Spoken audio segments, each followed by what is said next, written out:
This program contains adult language and situations which may be considered offensive to some viewers and/or children, but more likely their parents.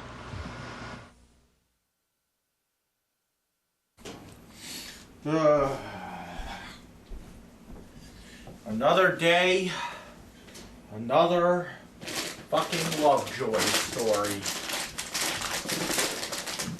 I am getting it. You know, I am getting this fucking close to just saying fuck it and just saying I don't want to go back to fucking doctors. I don't want to fucking get more medication. I don't care. It's getting to that point. I'm this close. Because it's getting me angry and it's getting me frustrated. And right now, this is affecting my mental health. This whole neighborhood is affecting my mental health. So, you know, according to that judge, I should be staying away from anything that's anything and anywhere and anybody that triggers me. And right now, Lovejoy triggers me. Okay. Can't have a day go by without something weird happening around here. Right? Seriously? Can't have a fucking day go by. So what am I fucking talking? What happened now? Well, last night I again with the fucking medication shit. I go down well, last night I called in my order for Januvia. Okay? Called it in and called in yesterday, right? I go down there to pick it up. And of course, there was another problem with the insurance. No, it's yet another thing going wrong in Lovejoy, right? And yeah, I know. Oh, this has nothing to do with Lovejoy. This has something to do with the insurance company. Yeah, that's what they said at fucking Rite Aid. They were like, don't get mad at us. We're just the messenger. Yeah, well, you seen what happened to the messenger in 300. Anyway, I know this isn't about Lovejoy, but it's happening here. It's not happening in North Buffalo. It's happening to me here. Okay, and if it did happen to me in North Buffalo, I wouldn't even give a shit. You know why? Because Lovejoy, I hate Lovejoy already. So every little thing that happens here, I have to nitpick on. Okay?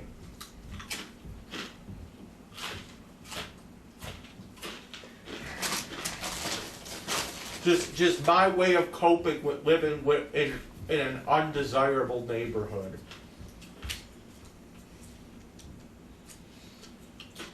And you know, anybody that sits here and defends Lovejoy is a fucking racist. Okay, because Lovejoy is racist. So defending a racist place makes you a racist. Just like how people defend people love like the fucking 50s and shit. But people don't realize that if you like the 50s, okay, you are a fucking racist. Because that's when racism in America was acceptable.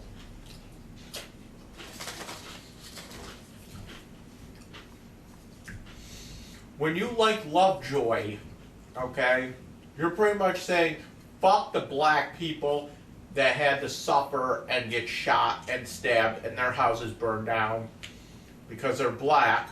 Fuck them.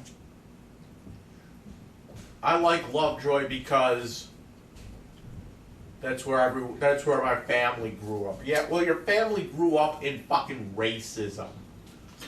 Okay?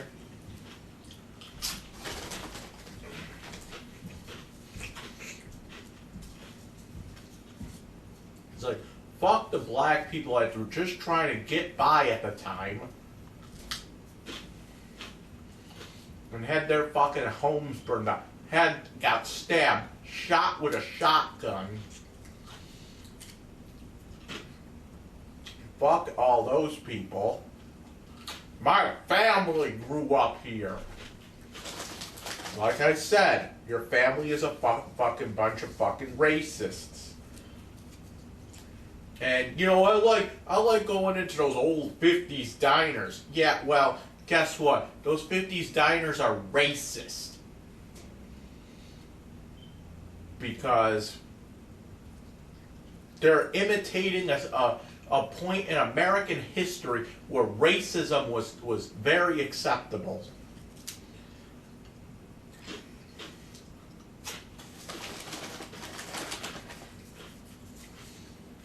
Everybody wishes they had lived back in the fucking 50s. Why? You know, can't get racism in a milkshake here? Today's society? Can't get racism in a milkshake in today's society? Just go to fucking Lovejoy. The whole fucking neighborhood is stuck in fucking 1890, okay? The whole fucking neighborhood is stuck in the year fucking 18 fucking 65.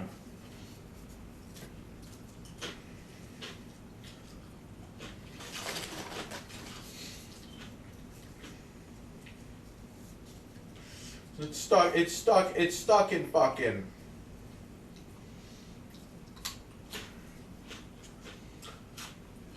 Like Lovejoy broke off and became its own country.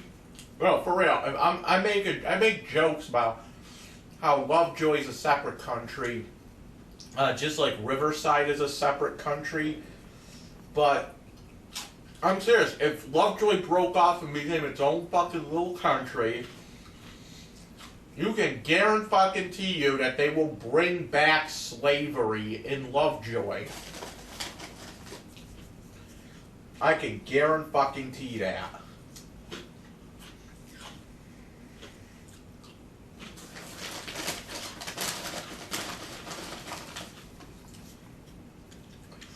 It would be like they would have all these black slaves, and they have all kinds of black slaves running around here, and you know, in these days, instead of fucking picking cotton, they'll be fucking tending to the fucking meth labs in the houses. They will be making the fucking crack cocaine around here. They will be fucking mixing the fucking heroin. Well,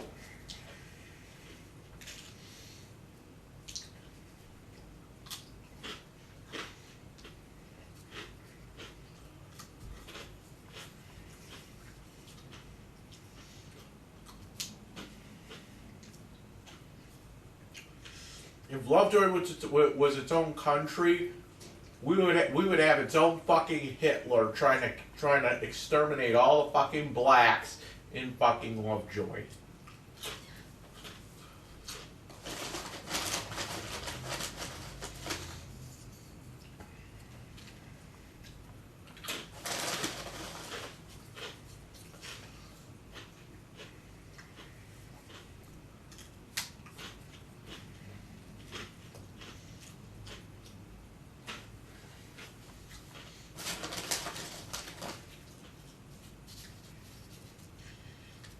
And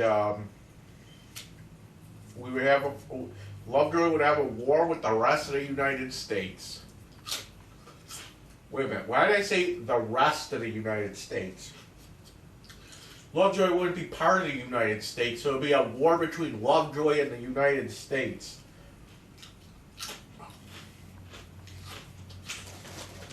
And then Trump would just fucking set off a nuke in fucking Lovejoy.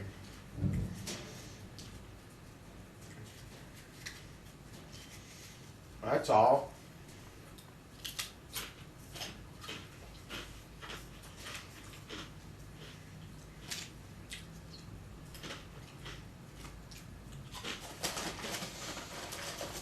somebody told me if Lovejoy was nuked, okay?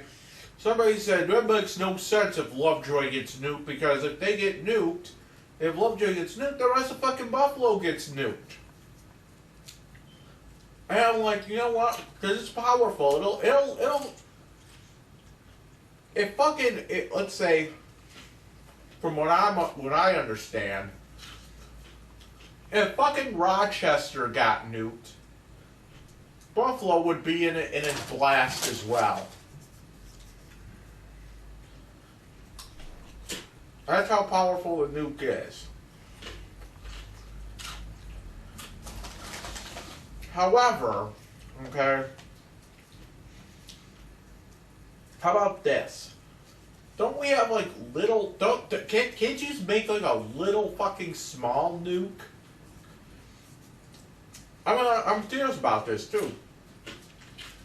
Can't you just make like a really, can't they just make, isn't it possible just to make like a really fucking small nuke that will nuke just like a neighborhood or something?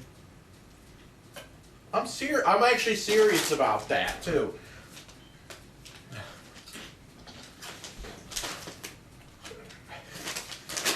I don't fucking know. Like, yeah, if you use like a bomb that was the size of like fucking the Hiroshima bomb or whatever, yeah, you would destroy all of Buffalo in the process.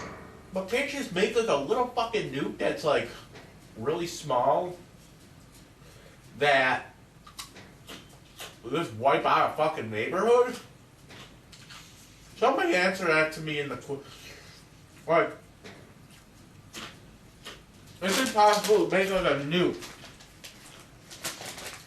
that is like the size of this? It's an earplug. Like, it's just the size of this thing, and they drop it, and just go boom like that, and you can pretty much kill off an entire neighborhood. Somebody get back to me on that, because I'm really curious to know, because usually nukes are like the bomb that they use, they're usually like probably like the size of my fucking room, my apartment here. Is that right?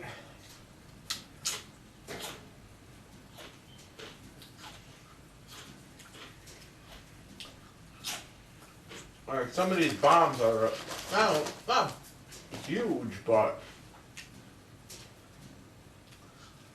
I mean, I know you can't just fucking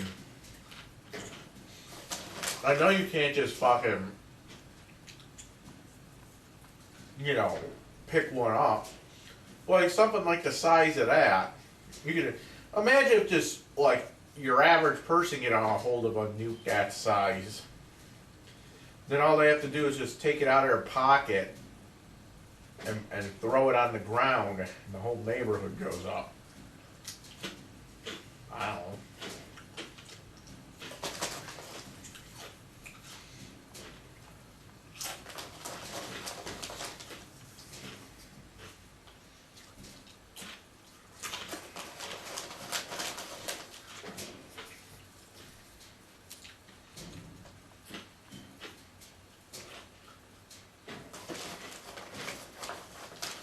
I mean, they have those. Don't they have those? Don't they have those weapons in the Fallout game? I'm pretty sure they have like a mini nuke launcher in Fallout.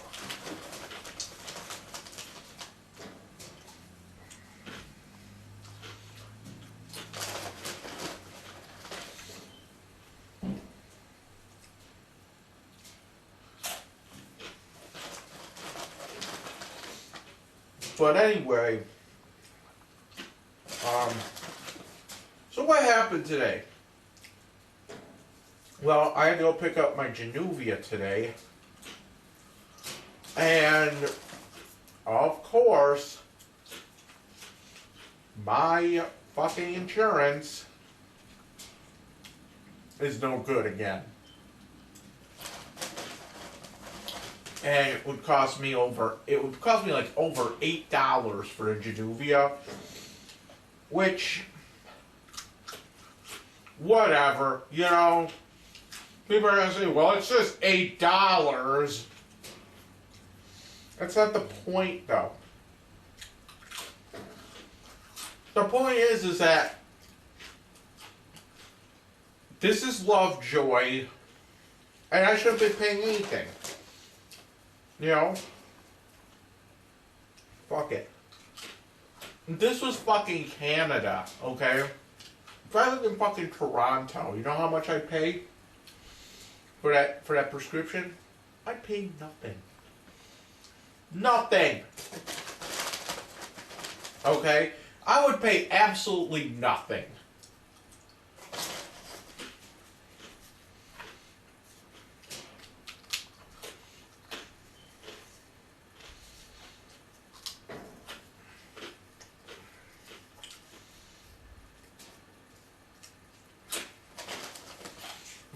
If I lived in any other country in the world, I'd pay nothing. And why do people think that America's the greatest fucking country in the world? Me too. That makes no fucking sense. Like, I'm serious though, when people say that, why the fuck do they say that? Like what is so, like I always say, like what is so great about America that puts it above everyone else? I never understood it.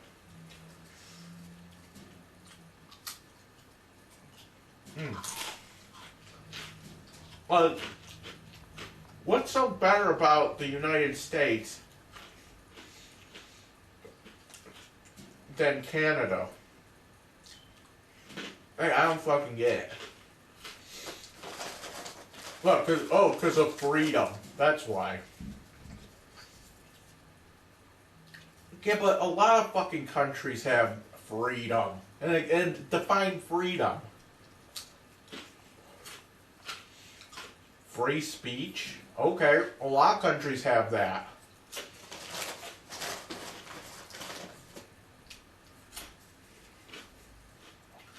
Canada has it.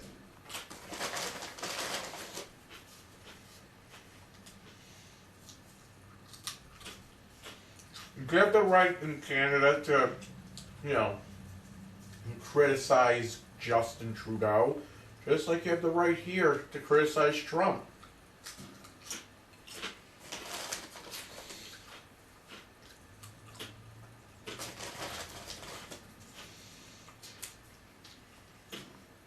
Well, seriously, tell me some things that are better about America. That are better than most countries. I know. If you don't like it, move to Mexico. I'm not talking about Mexico. Mexico's a shithole. Okay?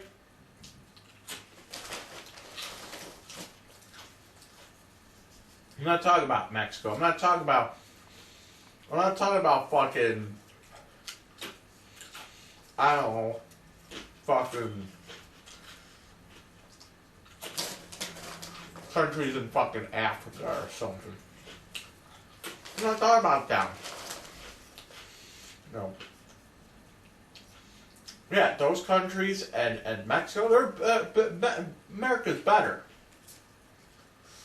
But what about places like Germany? Or France or something like that? Why are those not better than the United States? Actually, when you think about it, a lot of countries are better than the United States. Okay? Like, think about it this way, okay? Think about this, okay? You got countries like, I don't know, Germany, the Netherlands, that kind of shit. But think about it. just like the United States, they all have free speech. Germany, well, Germany has this weird law where, like, you're not supposed to, not criticize, but you're not supposed to, like, if you go, oh, excuse me, you can't say that like, let's say the Holocaust never happened. In Germany, that will put you behind bars, actually. But you know what? It's actually a fucking good law. You think about it. Germany, you can't say that you can't say that. Here's the thing: you can't say that the Holocaust happened, or you can't say that the Holocaust didn't happen. You can't deny that it didn't happen. And also, you can't deny. You can't make it a smaller problem than it actually is. In Germany, like, you can't say, oh, it was only like 1 million people that were killed instead of the 6 million that they say. You can't say something like that either. And you know what? That's actually a good idea. You also can't, sit there and draw swastikas on walls and shit, like in the bathrooms and shit. You can't do that. They will literally come out and investigate it. Around there. So that's one thing. But you know what? It's actually a good law. It's actually a fucking good law.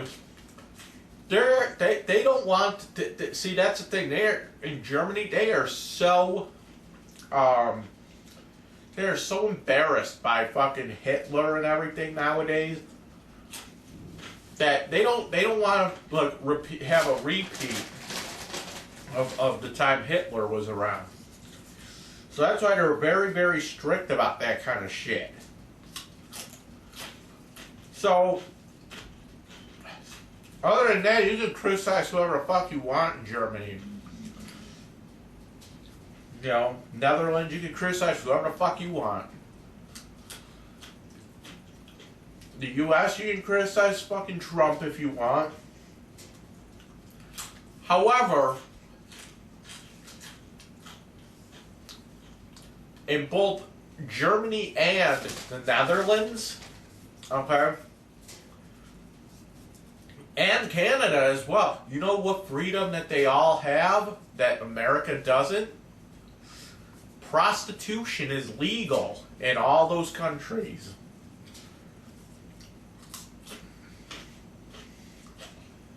Like, you can go to Germany, you can go to fucking Netherlands and get a fucking hooker and no one will even say a word.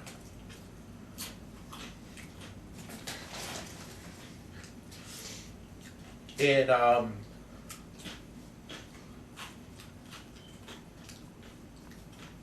Germany and Netherlands and in Canada coming up in a couple months.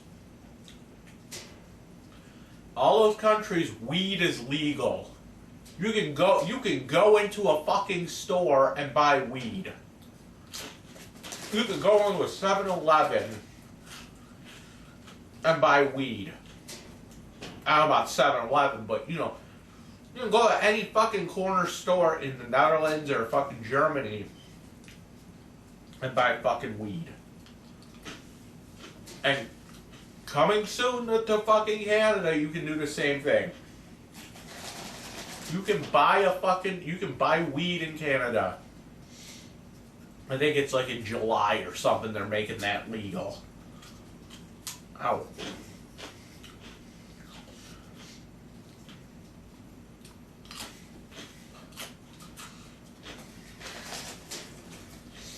Which,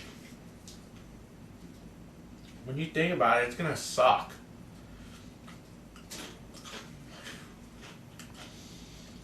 Because you can't, you know what they'll do? What they're gonna start doing? Even though it'll be legal in fucking Canada to buy fucking weed, it doesn't mean that you can buy fucking weed in Canada and bring it back to the United States. You know damn well. You know damn well that those customs people are gonna be working overtime trying to bust people bring fucking weed in from Canada. You know damn well that's what's gonna happen.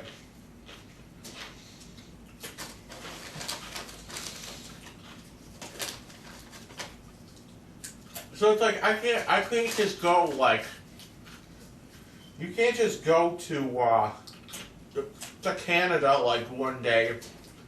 You know, I'm gonna buy some weed in Canada and bring it back. No.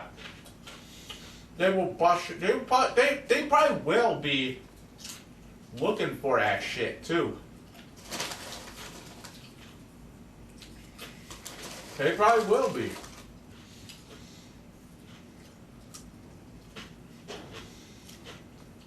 And you can't just say, well, I'm going to go to Canada and smoke weed, then come back. Not going to work either. They will see that you're high and fucking get you on that shit. I don't know. Is it fucking? I mean, if you got caught like high walking down the street, like, can they really fucking arrest you for that, or do they actually have to find weed on you?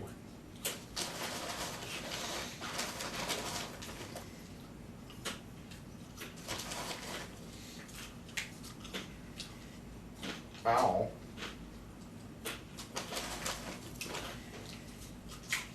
So there you go, another fucking freedom that every other country has but the United States. And they also have the free healthcare shit. Which, by the way, if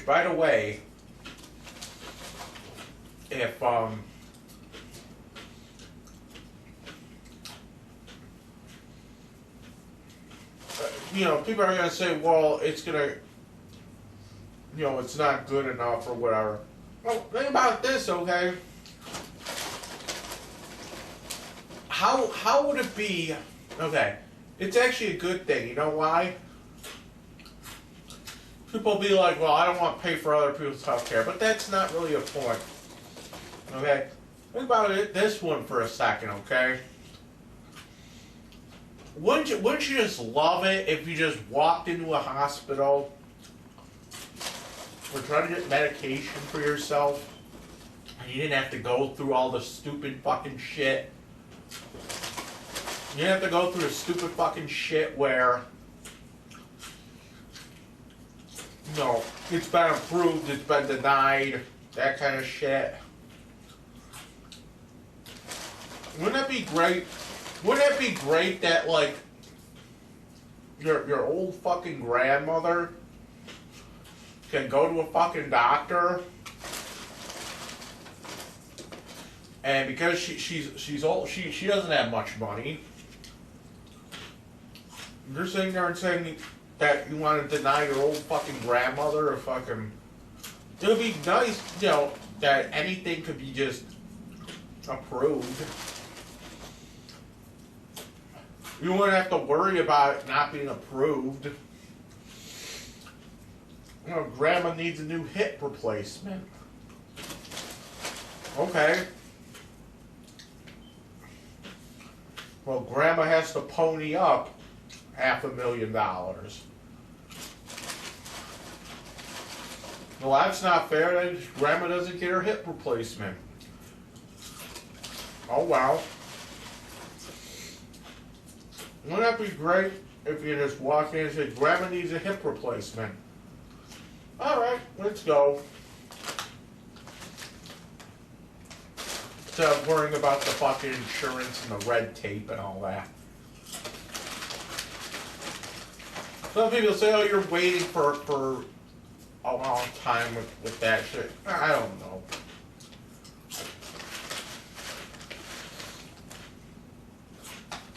I don't know about that.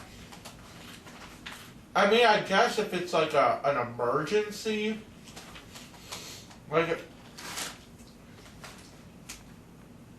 if somebody came into the ER and they're having a heart attack, they're not gonna be, they're not gonna wait for like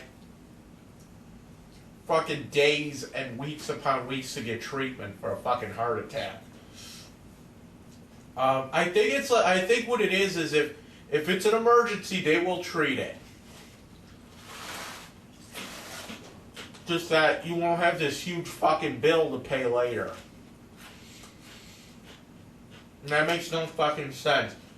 You go into a fucking, they put you in the fucking hospital for like a week. And you're getting charged for IV water. They charge you $1,000 to put water through your veins. Because somehow drinking the water isn't good enough for you. You know how when they hook you up to the IV, it's not a morphine drink. All it is fucking water that goes through your fucking veins. Okay? That's it. There's nothing more, nothing less. It's just fucking water. And they do that. They do it to hike up the price. Whenever I'm in the house, I tell them no fucking IV, hydration bullshit. I'm a fucking human.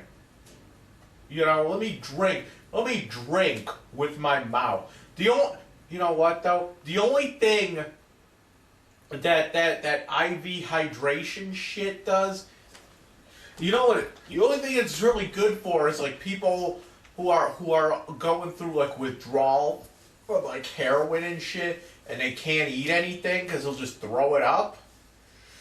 So the hydration through the IV, it bypasses all that. It'll keep you hydrated while you're fucking going through withdrawal.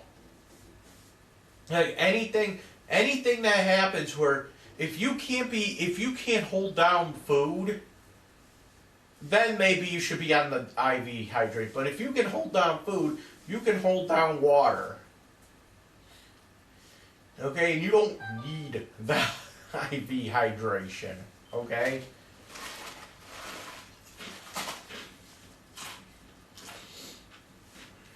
You don't need it.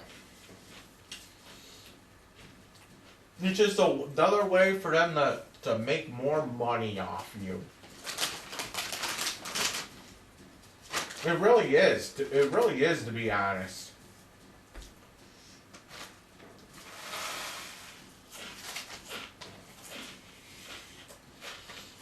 But anyway, who the fuck texted me?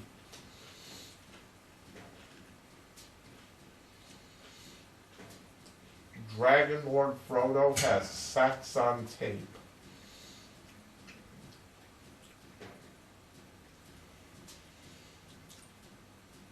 It's just me fucking eating.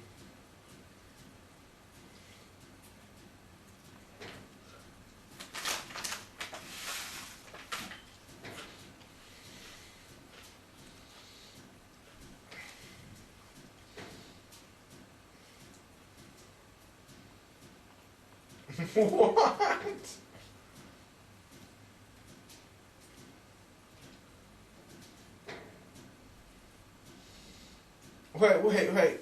Why is Rich Viola's like so fucking stupid sometimes? Alright. So this is what he wrote on my last video where this is what he wrote on my last video where I was talking about where I was where I made that fucking chicken with the Doritos. He wrote, DLF is concerned that the fire alarm works to save him from a fire, yet the smoke alarm has been chirping for over a year. Can we stop with this nonsense? I'm telling you people, that's the smoke alarm up there is not the one that's chirping. The one that's chirping is the one in the fucking hallway.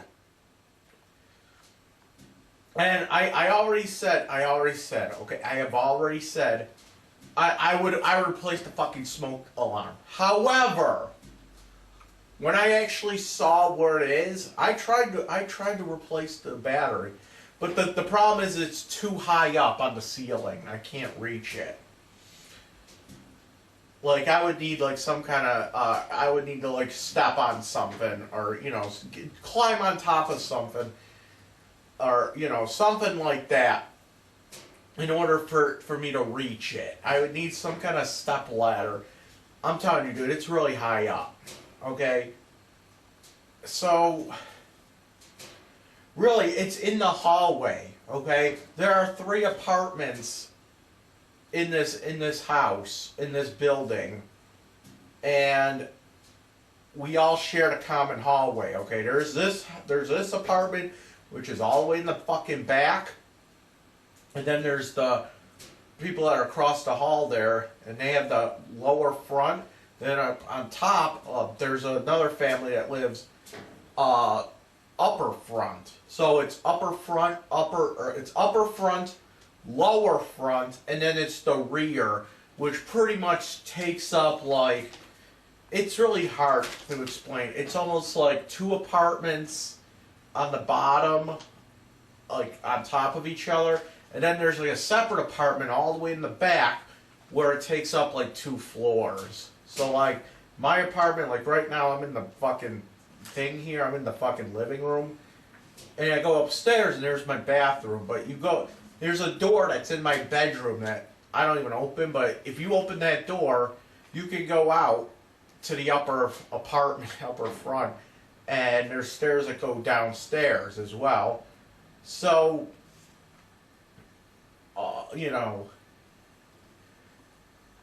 it's kind of like upper, it's upper, lower, and then there's one that kind of takes up both the upper and the lower. It's just like, it's an apartment, but it's more vertical, if that makes sense.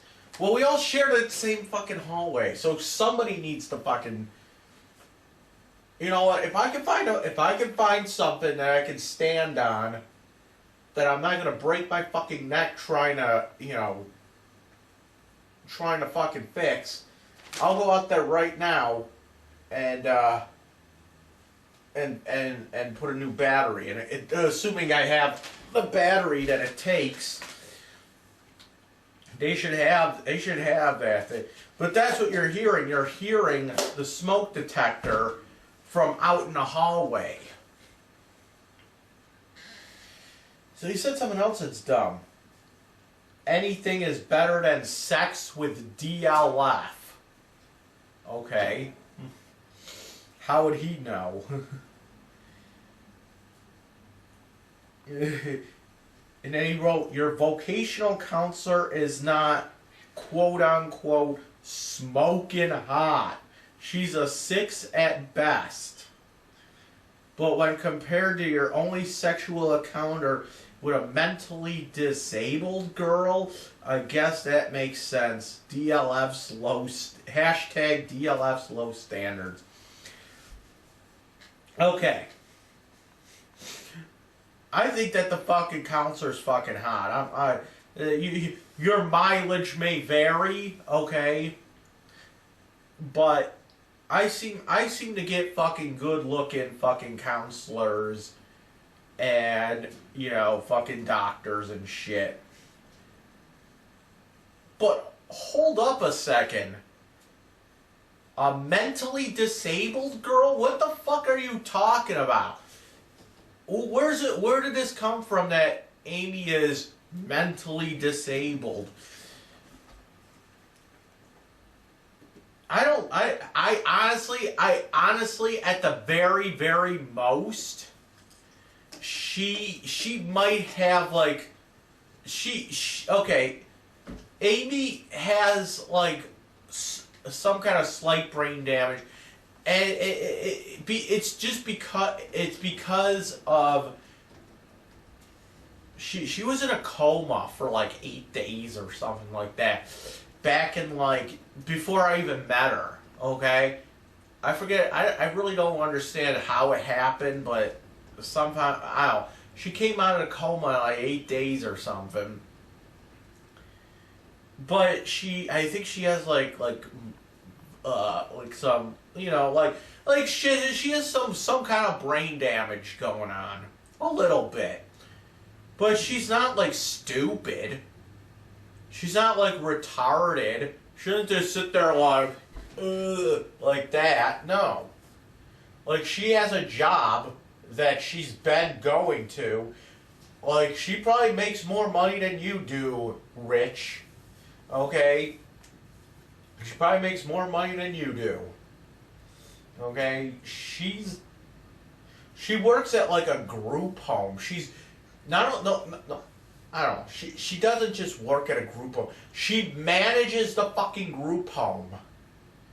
Okay, I don't know I forget the name of the place it is, but it's some group home that she kind of like, she's like the head supervisor over there. Okay? She used to work at fucking Mighty Taco. But then she makes like a lot of money, to be honest. Amy, she makes a little, at least she makes at least like, I don't know, 60 grand a year.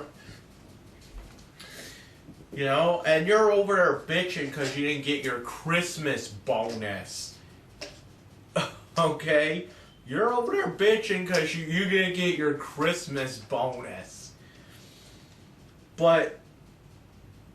And as for the vocation, I think she's fucking. I'd bang her. I'll say it. Are you sure you're even? See, I got the hot. I got the hot counselor for the vocational shit, and I got the hot fucking smoking hot Indian, doctor. And didn't you also say that the doctor, the Indian doctor that I have was hot too? Like I think you said you bang her. Come on, Richie. Come on, let's see your women. Let's see who you think is hot.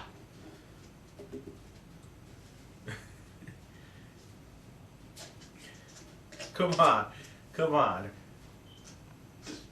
You're probably gonna say that shit. You probably would say you probably would be the guy that would say that what's his name, Rick Vallone's ex isn't that hot. Come on. You're probably like, she's like a 5. And I'd be like, yeah, a 5 out of 5. All right, enough with Dickie Vallone and his hot. I thought I saw him. I thought I saw him like maybe a couple of years ago at some show, and he was with some other girl, and the other girl just looked nasty. I don't know if that was him or not. Like, I never met him, but it was just another chick. She was just way too fucking skinny. Like, here's the thing. I don't like those, like, real fucking skinny chicks. And it's like he downgraded. He downgraded to this new, like, if that was even him. I don't even know if it was him. And I don't even remember what show this was either. I'm trying to think about what show this was. I believe it was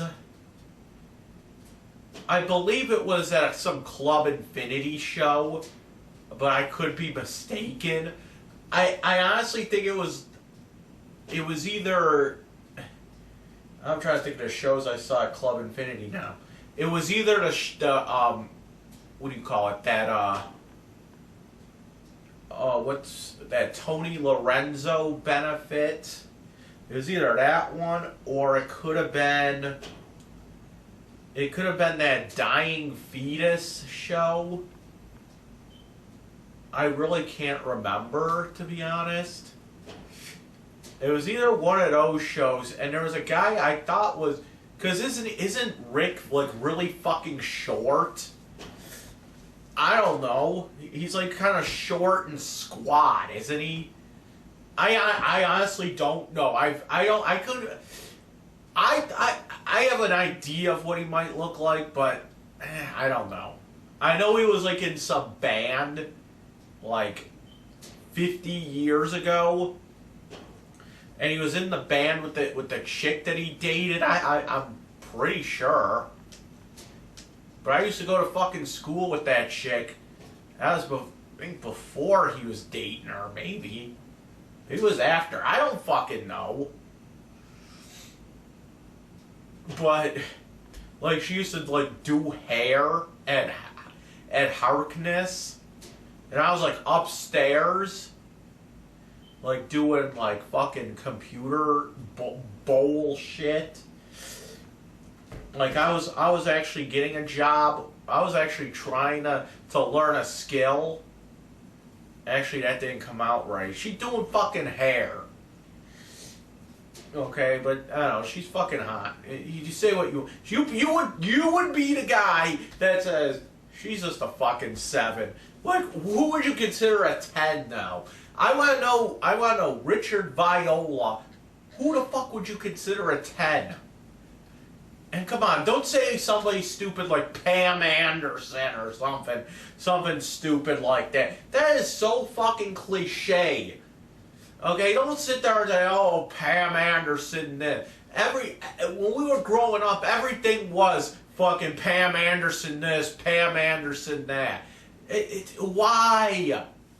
Enough with her. To be honest, she's not even that good looking. Just big fucking fake tits. You're probably one of those guys that like the fucking fake titties, aren't you? So let me rephrase that question. Who do you think is like a 10? Like not any like like you could pick a fucking celebrity, but don't pick the most fucking cliche celebrity ever. Don't pick somebody like, don't pick like some fucking, you know what? No, don't pick a fucking celebrity. Pick somebody that we all know, okay? Pick somebody that we all fucking know. Okay? So if my vocational counselor is a 6, who would be a fucking 10? Okay? Who would be a fucking 10 in your book? Like, would it be, I don't know, would it be like Mama Nuts or whatever the hell her name is? I'd bang Mama, what's her fucking name? I don't even, it's like Carrie Fitzsabo or, well, I don't know. She has like 10 different names, but she's like this redhead with big tits and like a big bush hair cut thing. I'd bang her, and I'm not ashamed. I'm not gonna lie. And she's like what, like 50 something years. I'd fucking bang. Come on, man. You wouldn't fucking bang Mama Nuts. You wouldn't fucking go and bang fucking Mama Nuts? Come on. Come on, you'd be first in line. You probably have. Who would be like a 10? Who would be like a 10? Like Ski Mask's girlfriend or something? I don't know.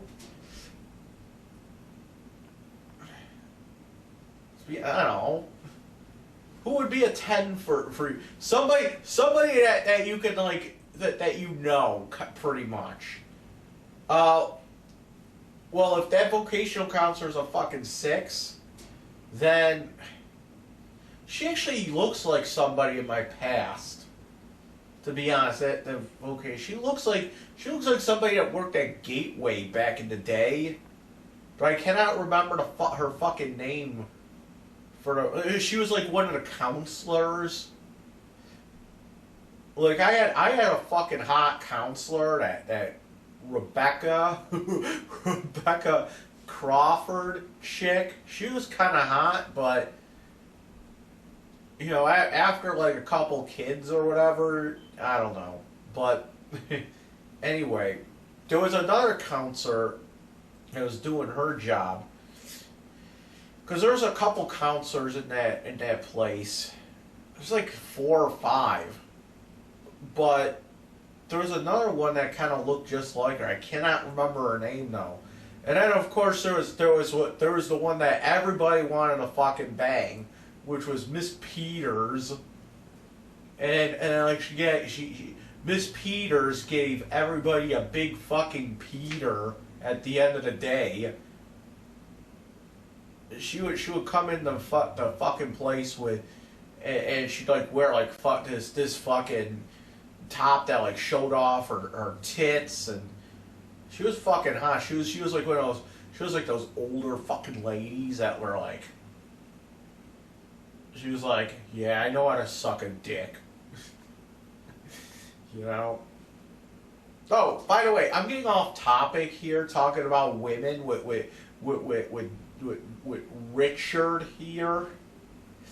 So I'm just gonna ask Richard, who the fuck is a 10 for you? Who is a 10? I wanna gauge this properly here. Because if she's only a 6, then who the fuck is a 10 in your book? Okay? Because then I could probably adjust her accordingly. And I give out that, like, I have like a different standard of women it's not a lower standard, but it's a different standard. Like, I think it's the whole fucking package. Like, if she has, I factor in if she has, like, a sexy voice, and I factor in if she looks like if she looks like she could, you know, suck a mean dick, or if, you know, I don't like those, like, real, like I said, I don't like I have a counsel, like, I have a therapist, okay? It's a woman, and she's okay looking, but she's just too skinny for me. Okay, and she's not bad looking, but it's not my style. I don't go for the real fucking skinny chicks, okay? So I'm trying to figure out who the hell is a 10 to Richard Viola.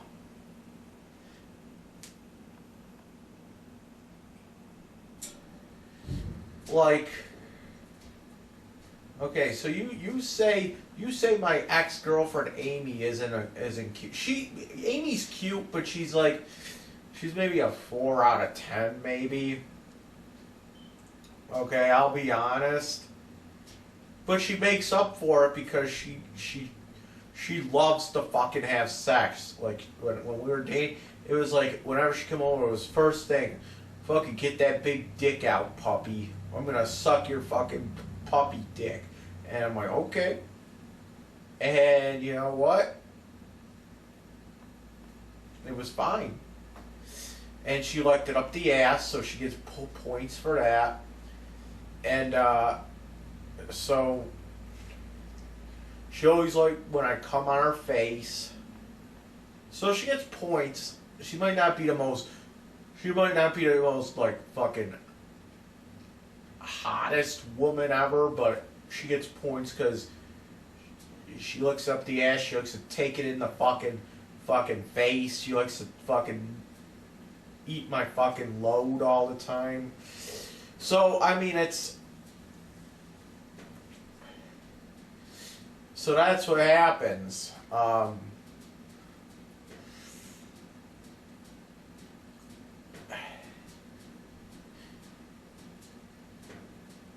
So I want to know who's a fucking 10. And before you say, oh, Amy, you should see the other girl I fucking dated. Should see her. Should go and see this fucking beast that I dated after Amy. Go, if you really want to go look up what this other chick that I dated looked like, go look up, you could go type it in her fucking Facebook search. Her name was Kara. What the fuck was her last name? She actually got married. She's married now. Okay, so she's married now. So, and the husband. Oh my fucking god! I can't even look at the fucking husband. Like the husband just looks. Like, I can't even look at him because he just has his... I can't stand the way he looks. Like, have you ever hated someone so much that you can't even look at somebody just because they just look bad? Like, I can't even look at this guy because he's that bad looking. You thought I was bad looking. Look at this girl's wife. This girl's husband, I should say, not wife. If she had a wife, it'd be fucking hot. Either no, it might look. The girl is fucking better looking than the husband. Wow, what a redundant statement. No, seriously, go look up this woman. Her name is Kara. I don't know how to say the last name now, but it's Kara Base. I think it says. That's the name. It's like Kara, and then the last name is like Baa. There's two A's there. It's Baase. Kara Base, maybe? Bossy? I don't know. But it's just look at. I'll go in. I want to go in and look her up real quick just to see. Just to see what the fuck kind of picture you're gonna see first thing in the morning. Okay.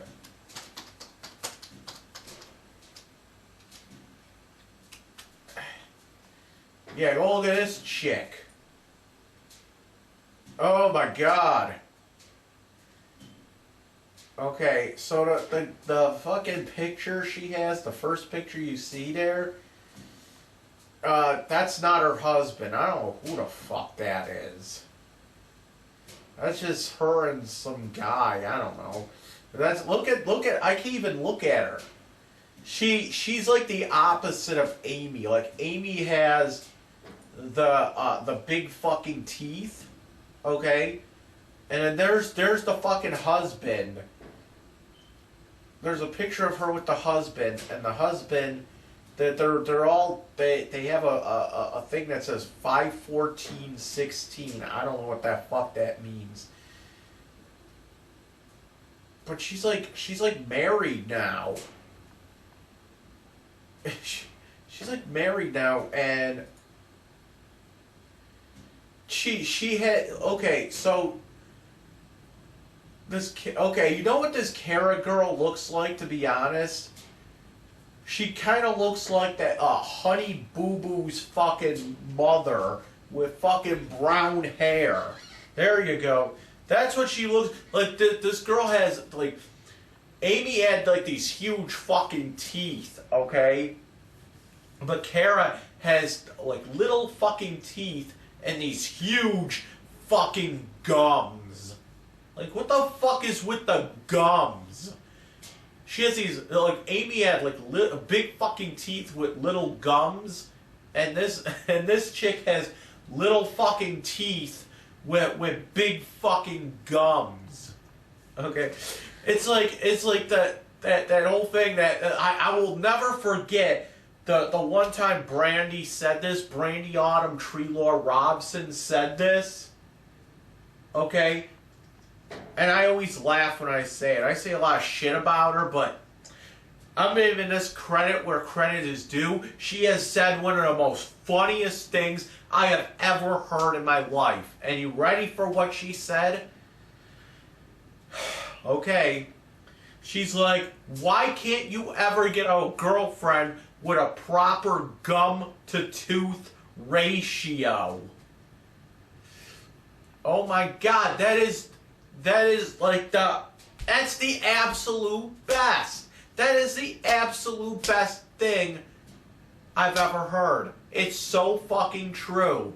I can never find a girl with a proper gum to tooth ratio. My God.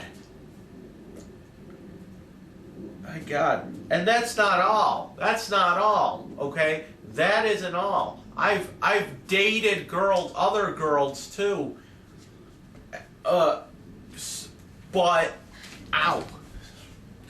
they never went anywhere. They were never like a relationship type of thing. Like I took girls out on dates before, but it never turned into anything. Like, for example, go look up. Oh my God, go look up. What the fuck is her name now? I dated a chick named Jamie. Hold on. Back in like maybe in like 2015. I took her to like fucking what do you call it? Pearl Street Brewery downtown, and I she was kind of cute. She was actually kind of cute. To be honest, she actually looked a little. She looked a lot like Amy.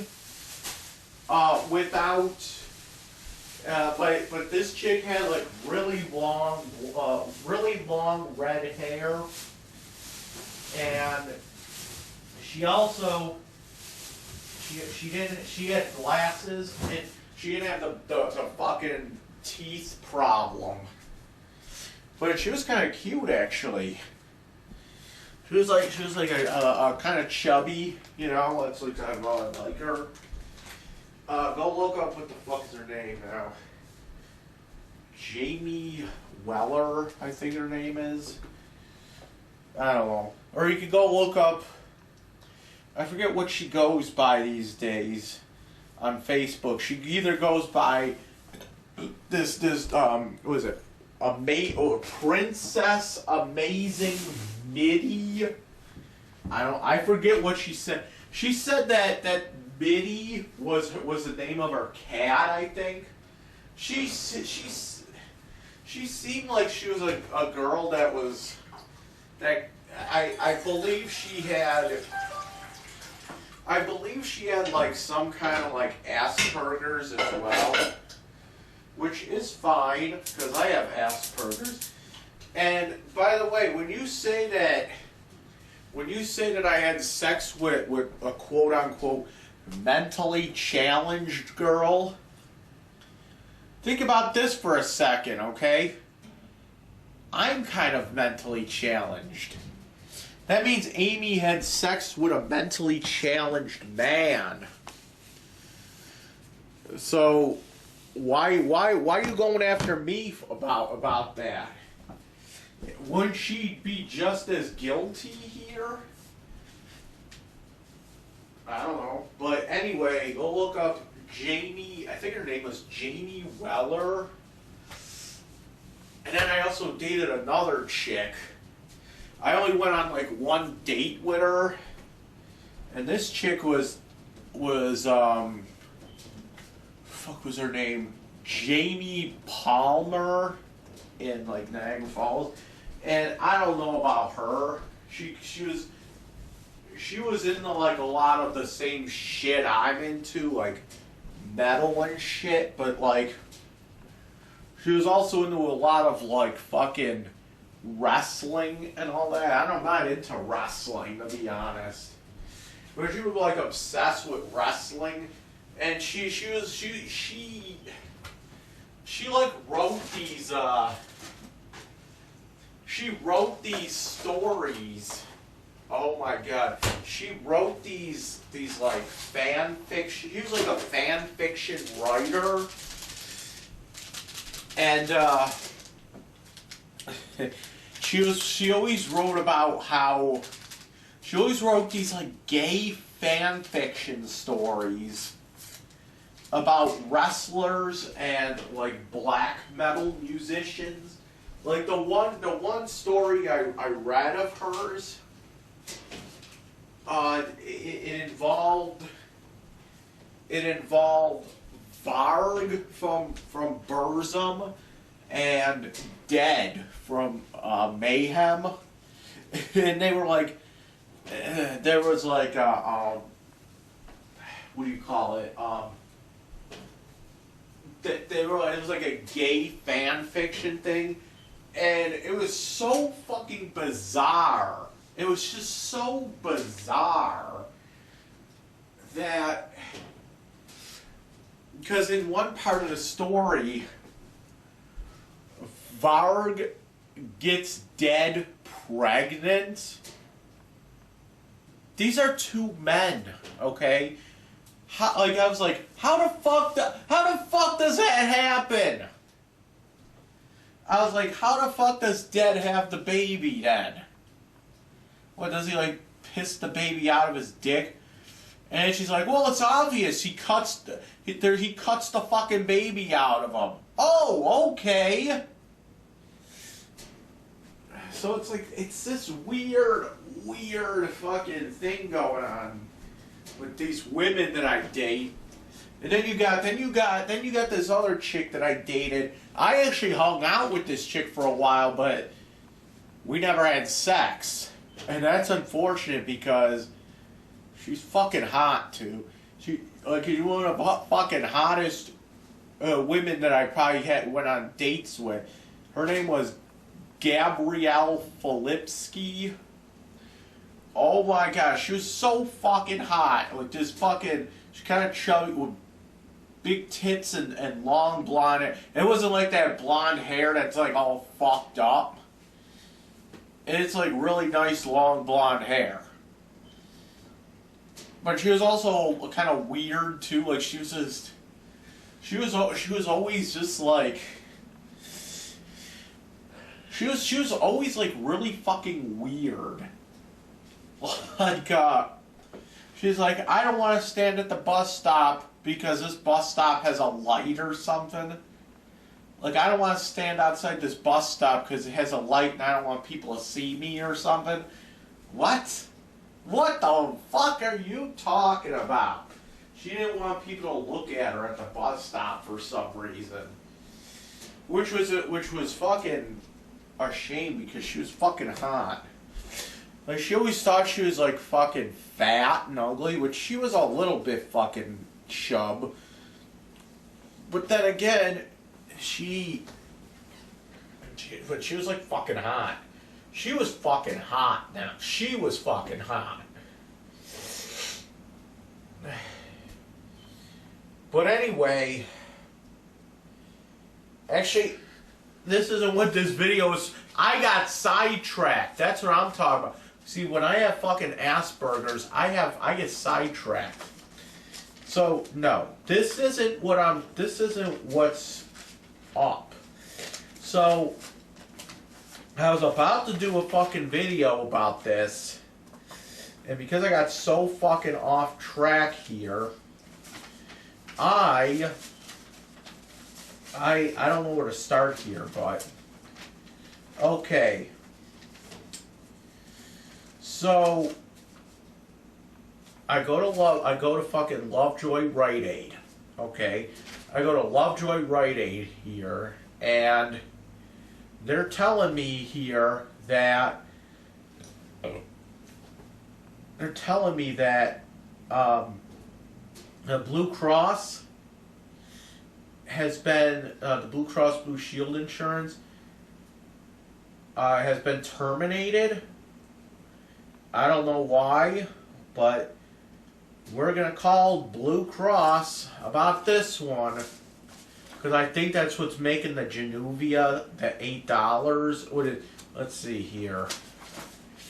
$8.35 would be the copay on the Januvia. Whenever I go and pick it up, it's usually less than that. It's usually like $3, okay? So I have right here my Blue Cross Blue Shield card here.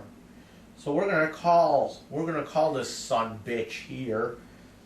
And yeah, it says copay. Oh wait. Okay.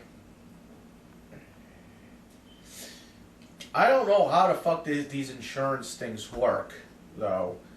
Is it the Blue Cross Blue Shield? Like, is that only for like doctors and like hospital visits? And then like the prescription is like a totally different insurance? Is that how it works?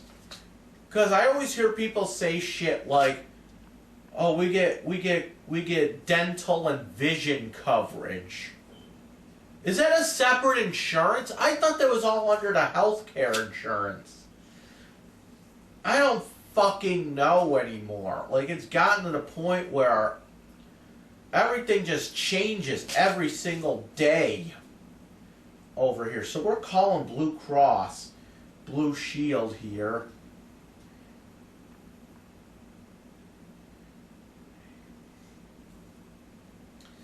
And we're gonna Shield of Western New York customer service. All representatives are currently Of course. Please hold, and the next available representative will assist you. Okay. All representatives are still assisting other callers. Please continue to hold for the next available agent. Oh.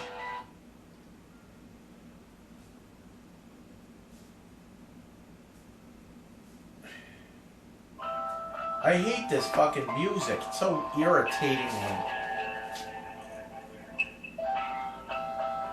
Can we just not have the fucking music?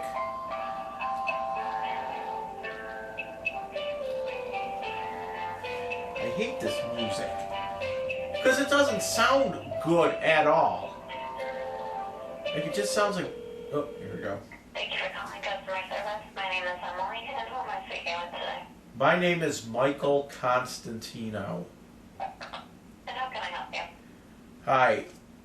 I was told today when I went to go pick up some medication that my Blue Cross Blue Shield has been terminated. Okay. Well, I can definitely take a look into your policy to see if your coverage is active or not. And the best of this, is it okay if I just ask a few questions first? Yeah. Can I have your subscriber ID number, please? Excuse me? Can I have your subscriber ID number, please? It's YJP 880-910-809. Thank you. And could I have your date of birth, please? My date of birth is 5/13/1984. I think I possibly put your number in wrong. Did you say that it was 880-910-809? What the number? The subscriber number? Yeah. It's YJP 880-910-809. Okay. I apologize. Could you just repeat your full name and date of birth? My name is Michael Constantino, and my date of birth is 5/13/1984.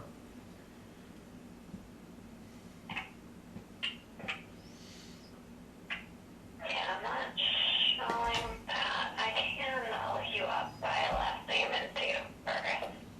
How do you spell Constantino? CONSTANTINO. Antino. Thank you. You said it was 5/13/1984. Yeah. Thank you. Okay.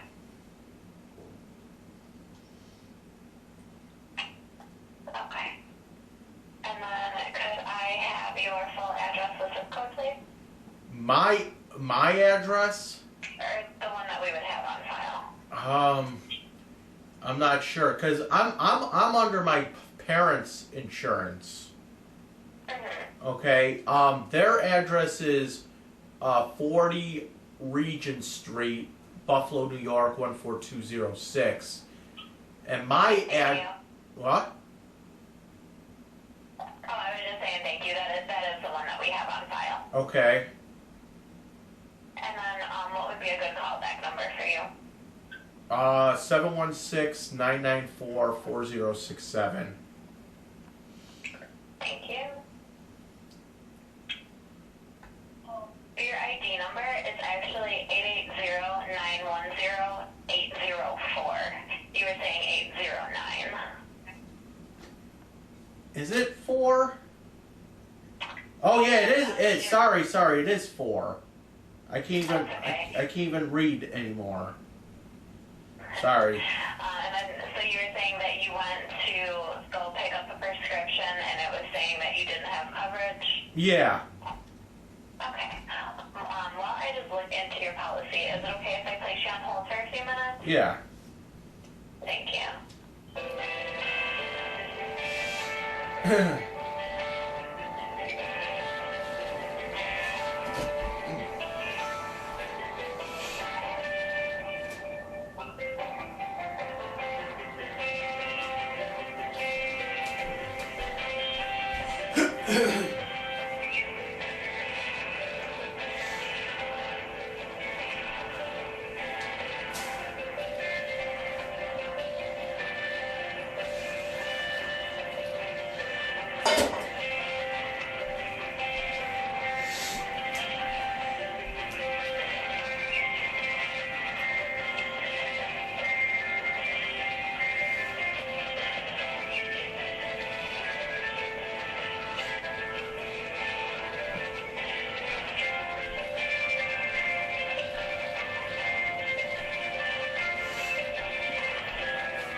Oh.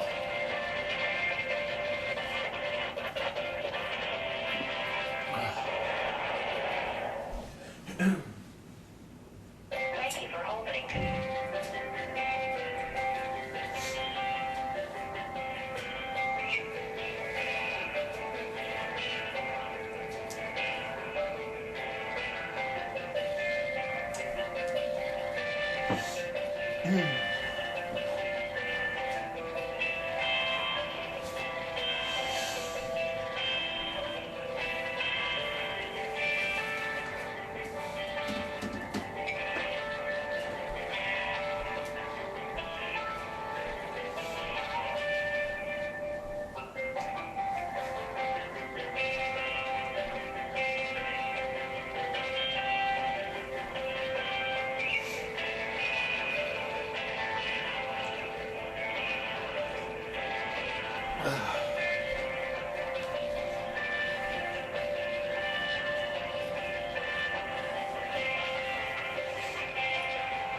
Thank you for holding.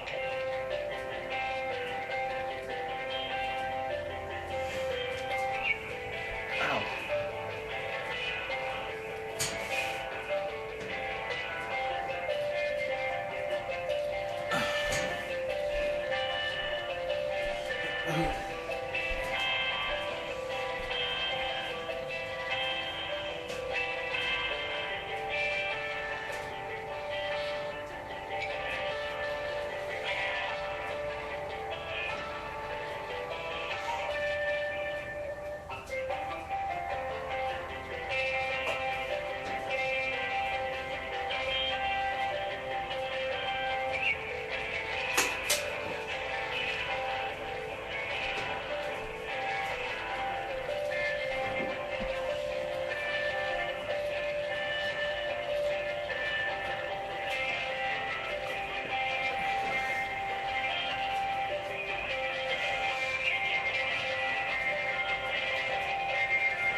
Hi, sir. Yeah. Hi, thank you for holding. I do apologize Yeah. for the extended wait. I was just looking through your policy. I'm actually not showing that we handle your prescriptions. I would just advise to possibly contact the employer group just to see who does administer the benefit, because I'm showing that we do not handle the pharmacy benefits. I can give you the phone number that we have on file just to reach out to them, just to confirm who does handle them if you'd like. You do have who handles those prescriptions, though? Unfortunately, I can't see who does handle it. I'm just showing that it's not handled through us. So you pretty much just cover, like the hospital or something? Yeah, like medical, so like Okay. office visits, hospital, just not pharmacy. Okay. Yeah. Oh, that's fine. I was just wondering because it said they told me at the pharmacy that it was expired, so I was wondering why it was Did they by expired. chance say when that did expire? They said it expired December 31st, 2017. Okay, I mean, I can reach out to our pharmacy department just to confirm, if that's correct in our system if you'd like. But is my insurance expired though? No, I'm showing that for your medical policy, it is still active through us. It just renewed as of January 1st of this year, so that's correct. Okay. I mean, your medical policy is active. If you'd like, I can reach out to our pharmacy department just to confirm that it's correct, that it's showing as terminated in our system. How long will that take? Just a few more minutes. I just have to reach out to a representative from our pharmacy department. Okay, yeah, do that, please. Okay. Just a few minutes on hold while I reach out to Yeah. them, okay? Yep. Thank you.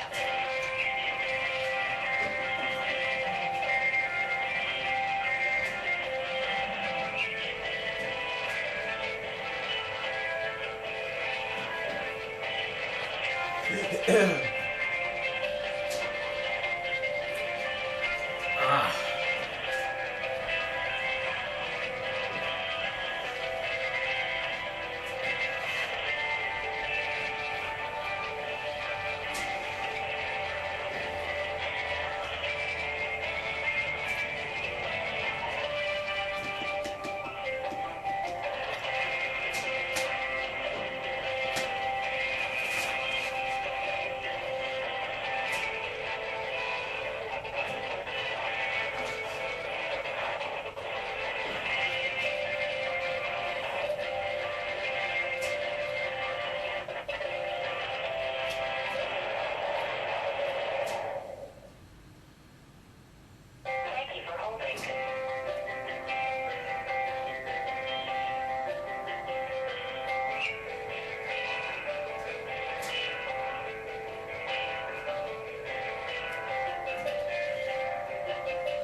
this thing as well.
Thank you for holding.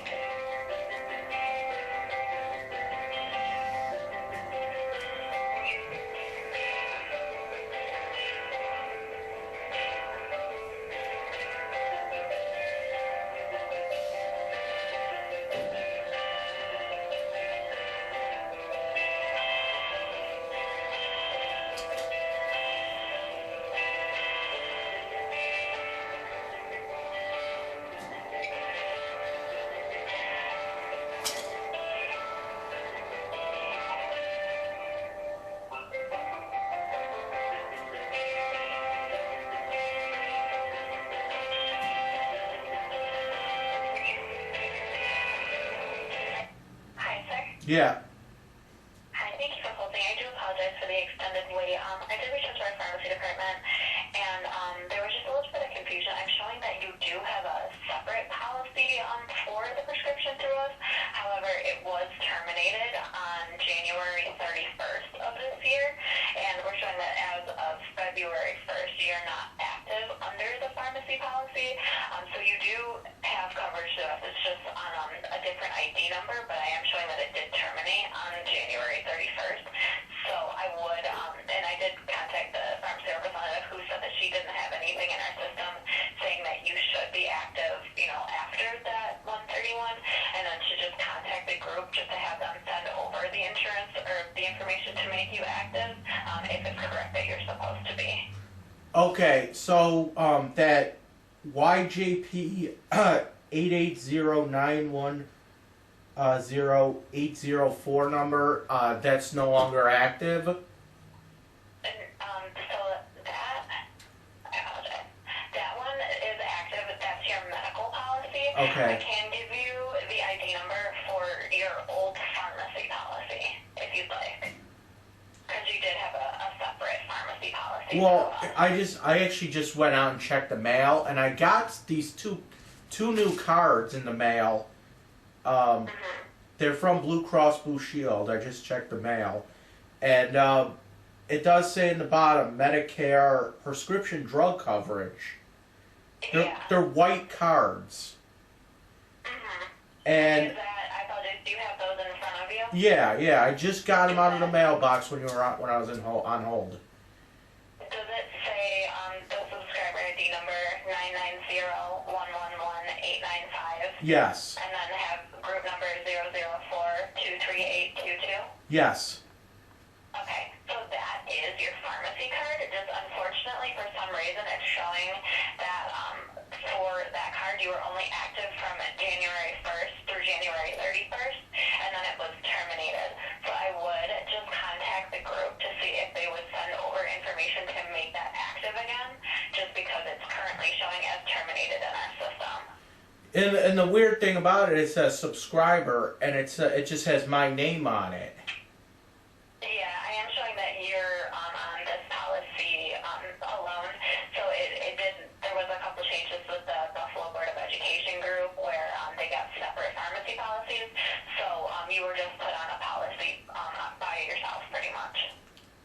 But I'm still under my father's policy, right? Yeah. Yeah, you're still under his policy. They just got separated with the pharmacy and the medical policies just because of like Medicare. They're trying to, possibly be more efficient with the costs there. So let's say my dad got one of these cards. It would just have his name on it as well. Yeah. Okay. All right. Is there any way I can get that back active again? Yeah, you would just need to contact the group, and then if the coverage for pharmacy is supposed to be active, they can definitely backdate that. And I can give you the phone number that we have on file for them if you'd like to reach out just to see why you're showing as terminated. What do you mean by the group? The employer group, because they send us over information to make you active in our system just because the policy is through them. So they kind of let us know who should be active on the policies and who should be terminated. And because we got that information to terminate you, that's why it's showing that way in our system. So to make you active again, you would have to contact them.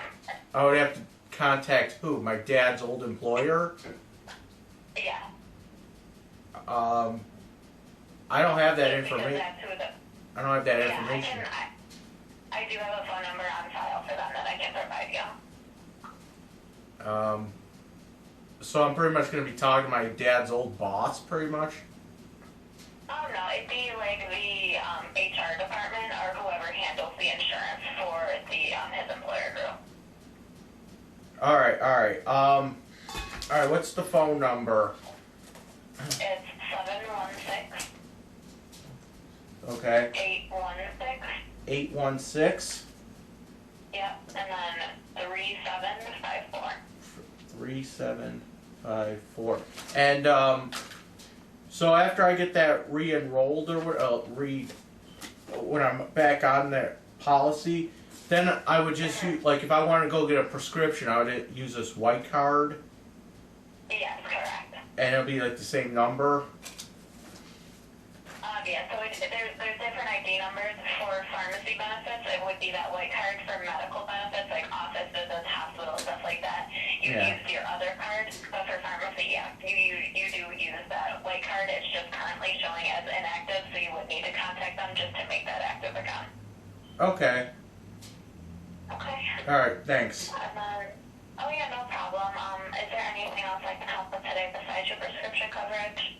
No. So pretty much I call that number, and it's almost like it would be like trying to activate like a credit card, right? I just have to call that. No. So it would be, you're gonna ask, when you call that number, that's just the contact number that we have for the employer group. Yeah. You're gonna ask for the, whoever handles the insurance policy through the group, and then say, I have this card, it's not showing as active since December, or since January 31st. Yeah. You need to ask them to, update it in our systems or send over information to us to make that active again. Okay, and how long will it take for that to become active? It would just be depending based on when they send it over to us. And so Okay. once they do send it over, it would pretty much take effect right away. But we can't make it active until they send us over the information, so it really would be done based on when they send that over to us. All right. Yeah, that's about it then. Okay. Well, thank you so much for calling. I do apologize for the confusion there, but I hope you have a good day. All right, thanks. No problem. Bye-bye. So now I gotta call this number. Everything is I gotta call this number and that number and everything in between. Hold on. So I gotta call my dad's fucking work now, I guess. I guess that's what you would say. Benefits office, Loretta speaking. How may I help you? Hi, I need to speak to someone that handles the insurance. This is the benefits office. What do you need help with? Hi, I got a card in the mail the other day, and it says that the card is inactive since January 31st. What kind of a card? It's Can I have your name? Blue Cross Blue Shield. It's a white card for Medicare. My name is Michael Constantino. Are you a retiree? My dad is. Who's your dad? My father is Ralph Constantino. Is that who got the card in the mail? I got the card in the mail. Okay. You got a card in the mail. You don't work for the district? My dad used to. He retired and I'm on his policy. Okay, you're on his policy. Okay, Michael, let me look that up. Okay.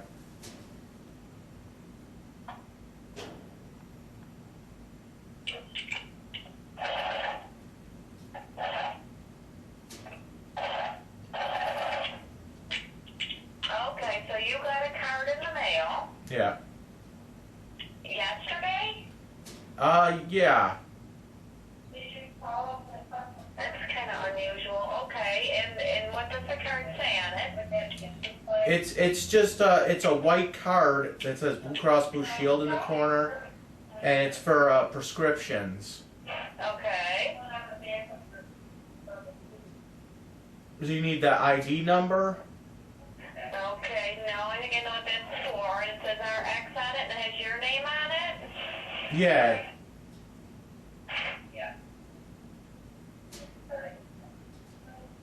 Yeah, it says Medicare in the corner. It says Medicare RX.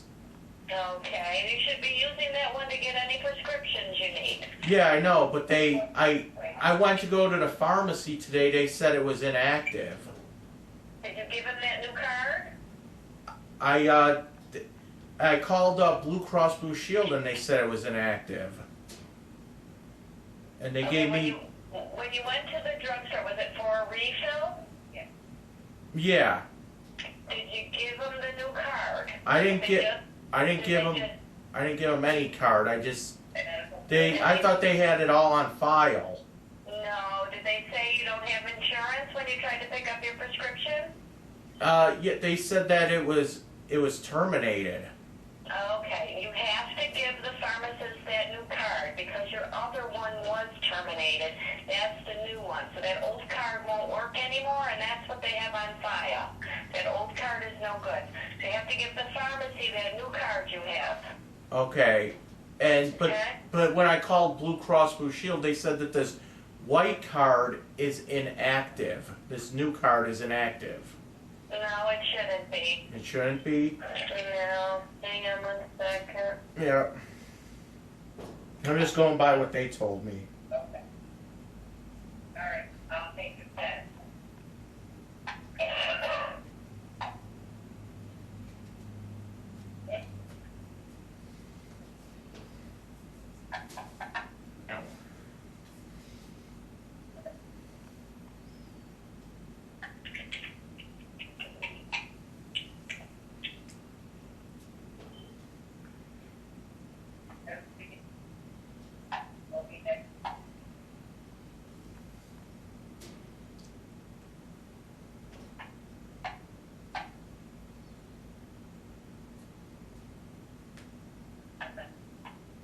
Nope, I'm showing it should still be good. Give the pharmacist that new card. Okay. Might have been looking up your old number when you called them. All right. I'll see what Okay. I'll see what they can do. All right, give the pharmacist that new card that says RX on there, and you should Yep. be fine. If you have any problems, call us back, okay? Yep. Thanks. You're welcome. Bye-bye. All right. I don't know what the fuck is going on here, but I don't know. I don't know anymore with these people, with everybody. I don't know anymore. So I gotta go back down to the pharmacy. I gotta go back to fucking Rite Aid again. Do I really want to take that fucking walk? I don't know. Right now, I should. My blood sugar's probably sky high. Let's check my sugar. My sugar yesterday was fucking awesome. It was like at like 100 all fucking day. I ate. I don't even know what the fuck. No, you know what it was? After the fucking Doritos and everything. It was like at 100 after all the Doritos and shit.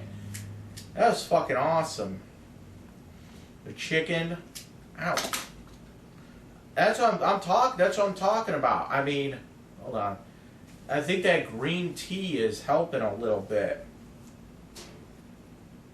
What the hell? Okay, so I did my blood sugar and it just said error. Okay, whatever. Let's try it again. And I know it's not. Let me just try it again here.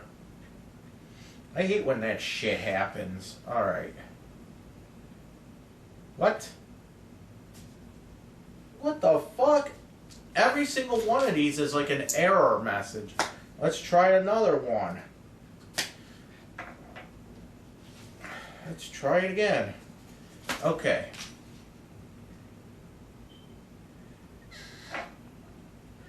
Okay. Oh shit. Damn, that was hardcore. That was actually fucking awesome. Hold on. Oh, 274. That was fucking weird. Why was it doing that? Dude, I never actually... Dude, you know what just fucking happened? So... I was, Dude, I actually never saw this happen before. Only in, like, movies and shit. You poke your finger and then you squeeze it a little bit. I actually saw the blood just squirt out like that. Like with force. No, I'm gonna try to do it again. I'm gonna try. How the hell do you make it do that? I don't know. It happens. Come on, do it.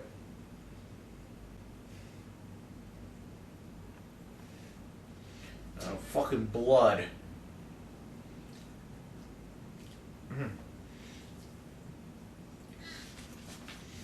Yeah, I mean, I just ate a fucking sub in 10. So, I mean, that might have raised it. But, you know, when I did that fucking chicken with all that, my blood sugar was still like 100. You know, I need to, like, the problem is with eating healthy like that, like eating like less carbs and shit, it's hard because everything is a fucking carb nowadays. Everything has some kind of weird sugar in it. Everything, somehow I think that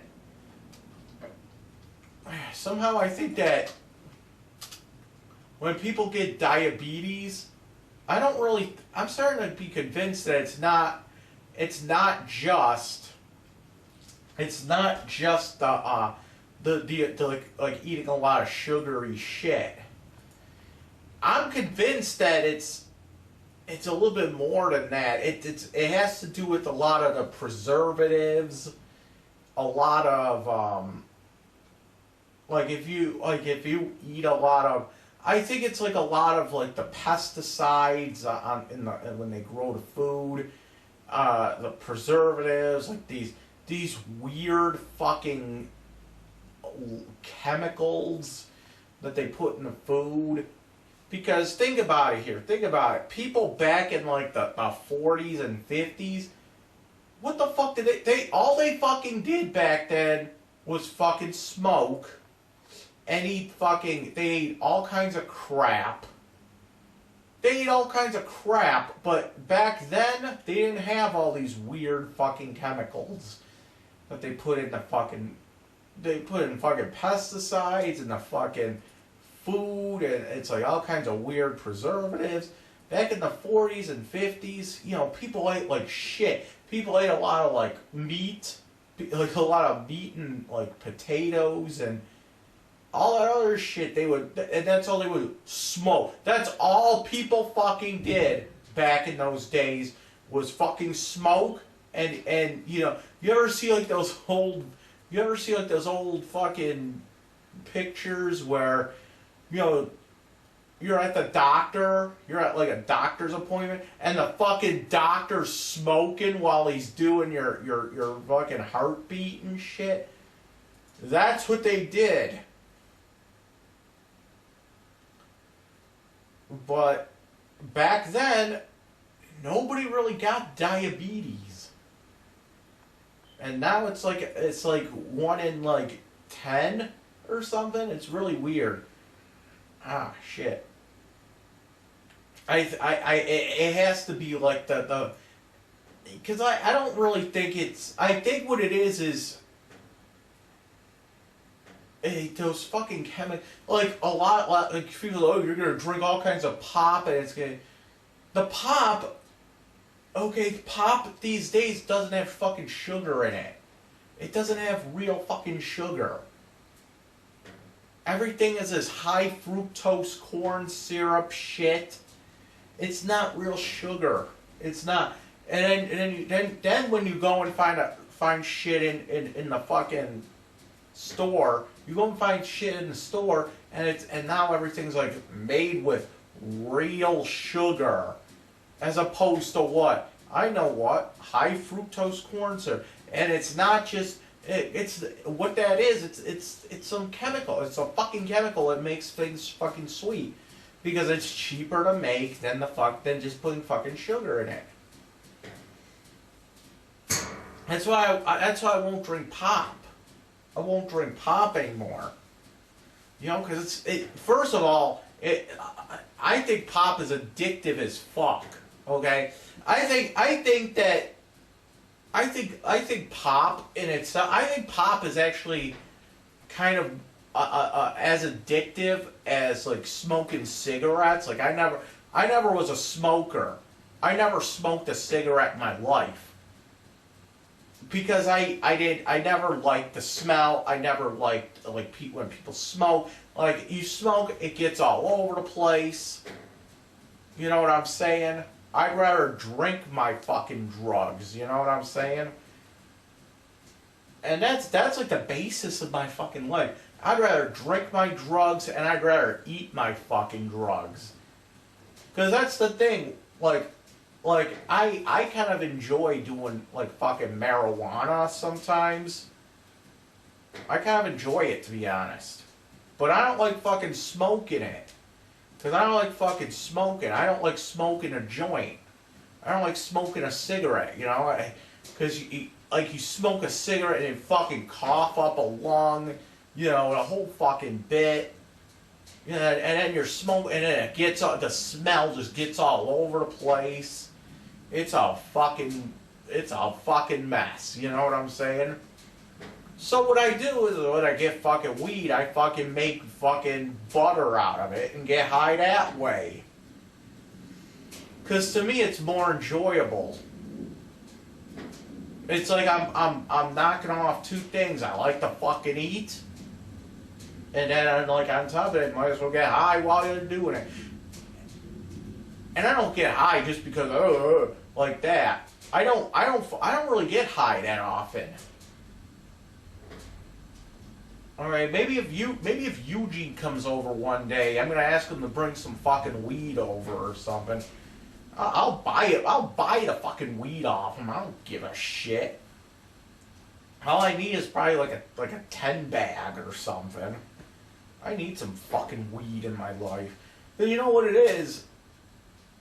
I just like getting fucking high and then just laughing at stupid shit, and then recording it. And then the next day I like to look back at it and say, wow, what a fucking retard. But no, seriously. I think drinking pop, and believe me, I've been drinking pop all my fucking life. Up to maybe about a year ago, I stopped drinking pop.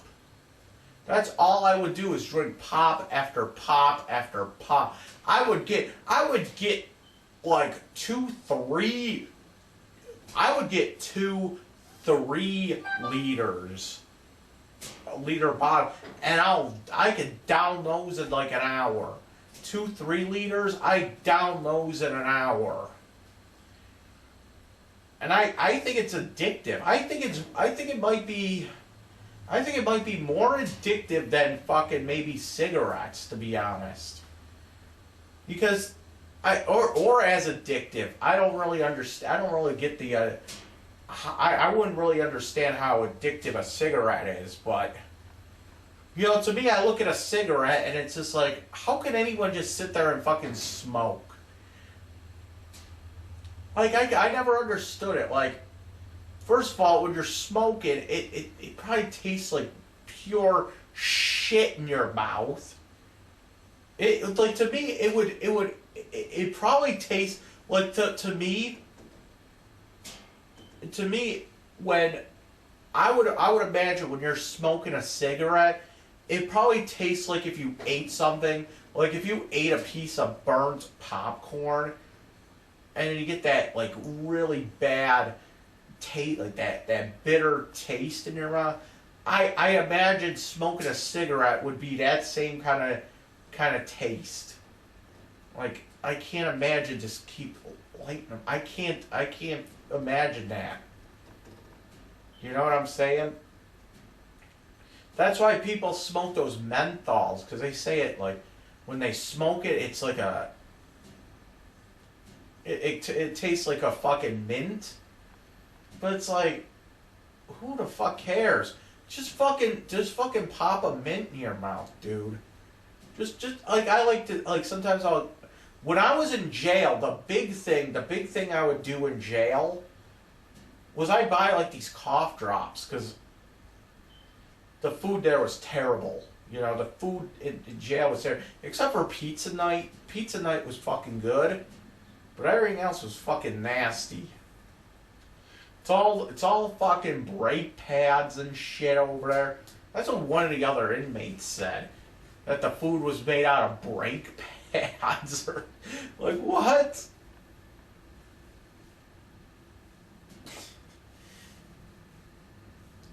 Get like the brake pad meat. What the fuck are you talking about, dude? Brake pads. Brake pads. Oh, man. But I bought these cough drops off the jail commissary the one time, just because I needed something to fucking pop in my mouth every 2 seconds, you know? Because that jail food is nasty. You know, I needed some kind of like flavor in my mouth. And I bought like these sugar-free candies. The sugar-free candy just fucking made me shit. Which is ironic, since the metformin makes me shit. And, oh my god, don't even get me started on the metformin. Not only does it make me shit a lot, but I'm convinced that this metformin not only makes me shit a lot, but it also makes my shit smell completely offensive. Like, you could, like, it's the worst smell ever. And I don't know why it smells like that. It just I can't even describe what it smells like. Okay? It smells like a combination between shit, which is redundant because it's shit, but it smells like a combo between a skunk, a shit, and maybe like a sewer gas. I don't fucking know. And before you say something stupid like, are you sure it's not your cat? Are you sure it's not something like you're smelling it when you're taking a dump because there's gas coming up through the toilet or something? No. This happens anywhere I go. Okay, I could go to a restaurant. I could go to like a public restroom and take a shit, and it'll smell just like that. So it's coming from me. It's not coming from the cat. It's not coming from my pipe. But it's coming from me. And it just smells really fucking bad. I don't know if that's a side effect of the metformin. I know that diarrhea and everything else is a side effect. Even the fucking doctor said that. But not only does it it doesn't just smell like shit. It smells like fucking, it smells like fucking skunk and fucking rotting garbage and just a backed up sewer, and oh my god.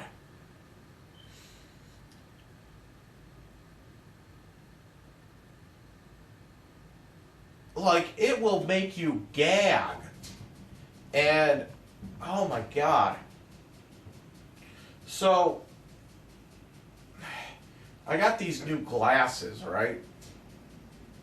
And whenever I get new glasses, I like to put a little dab of super glue, like on the screws, like here and here, and I like to put a little thin layer of super glue, like around the edge of the lenses here, because that's what that when you super glue down the lenses like that, it keeps them from coming out. And you know, these fucking screws are like super fucking small, and it does help, because whatever. But a lot of times too, what would happen is like these like pieces here, this whole piece here, these little sides here, like they go like this. These things can break off as well. And then I don't know why they break off, but I think what it is after a while they get all like corroded and shit. They told me that it's because sometimes you can take off your glasses one-handed, like that, and that's why it breaks. And over time you're taking them off one-handed like that. But I don't know about that. I don't really see why that's a problem, but I was so fucking stupid. I ended up, there's like a little screw that holds it in place. I try to put a little bead of fucking super glue on that just to make sure. Guess what happened? I ended up super gluing my glasses so that you can't even bend them. I actually got the super glue off, and now they bend, but it just seems like really stiff right now. But yeah, look, I can do that now. But before I was like I had to like soak it in like hot water to like loosen up the super glue.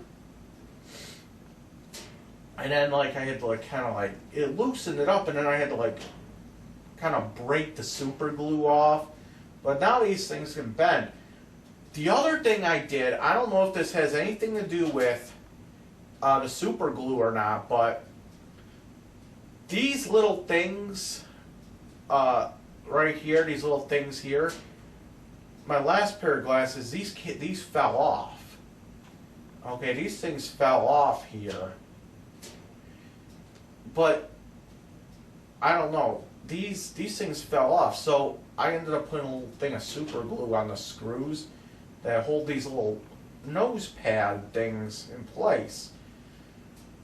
Now, these things are so uncomfortable. They're just like,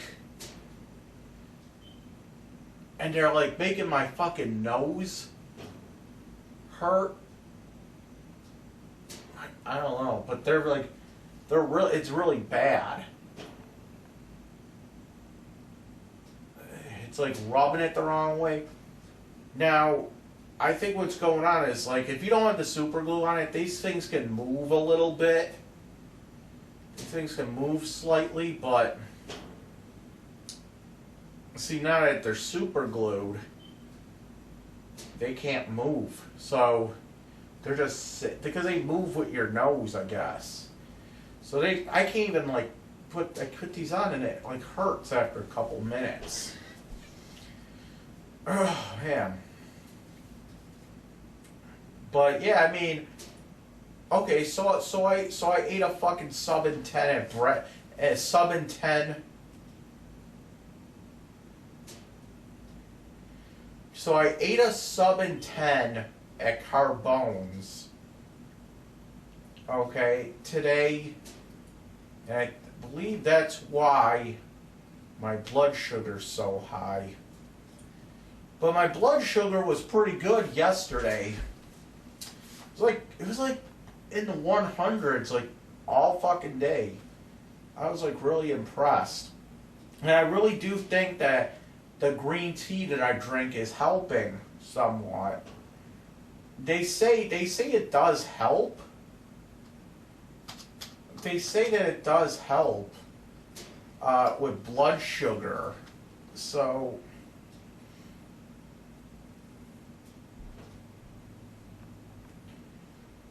they say it does help with blood sugar. What movie is this? Annihilation?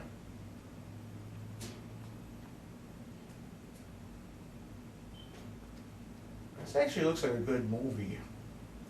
It looks weird. Is that the chick from Star Wars? I think that's a chick from that. Let's see.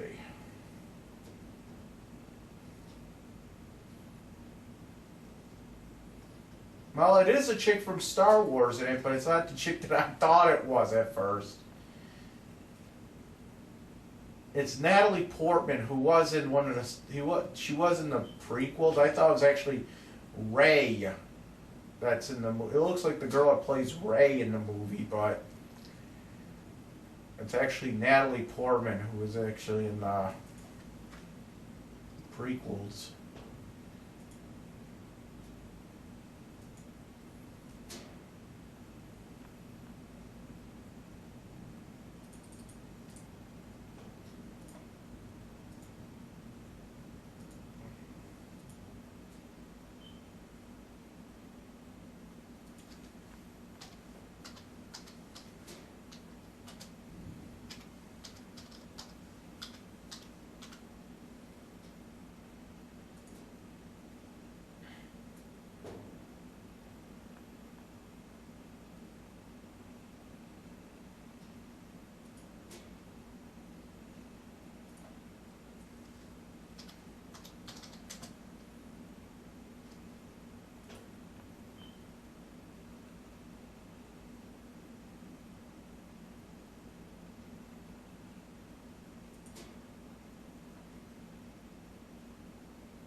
But I don't know, I gotta turn this off. I'm not gonna upload this video just yet. I'm gonna wait. I'm gonna go down to the fucking pharmacy. I'm gonna go down to Rite Aid right now, and I'm gonna see what happens with that insurance. I'm gonna go turn this off. I'm gonna jerk off real quick, and I'm gonna go down to the Rite Aid and see what the fuck happens with this. This is Dragon Lord Frodo, and I approve this message. Thanks in advance for watching this. Alright, people, enough with this shit! Can we have a fucking day where shit just doesn't go completely fucking wrong in Lovejoy? Because this isn't happening in North Buffalo. This is happening here. And I've been talking, I don't care if it can happen in North Buffalo. The point is that it is happening while I am living in Lovejoy. Fuck, can we just have a fucking day where I don't go completely fucking insane because of Lovejoy?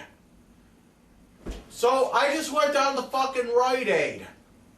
And my dad's work just completely fucking lied to me on the phone. And they said that my insurance was active.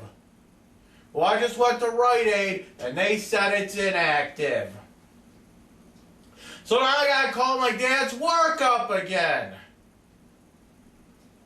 And I had to, before I talked to the fucking rudest fucking woman ever at my dad's work. She should be fucking fired, okay? So now, I don't even want to call her because she's so fucking rude.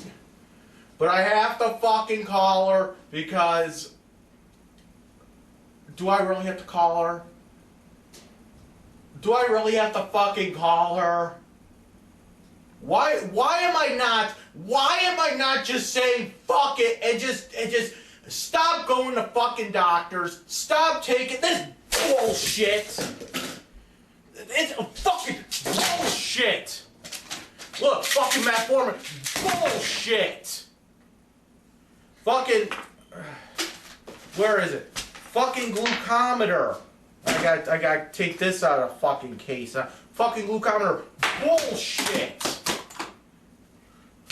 I'm tired of it. Where the fuck did it go? I hope I smashed that thing in the bits. I am fucking tired. I didn't even break. The fuck?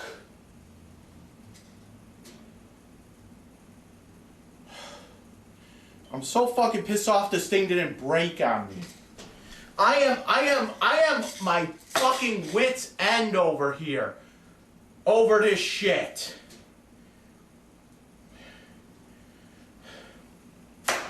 Fuck! What the fuck just... Are you fucking kidding me? I am fucking tired of Lovejoy! Now let's call my dad's work so I can bitch them out as well.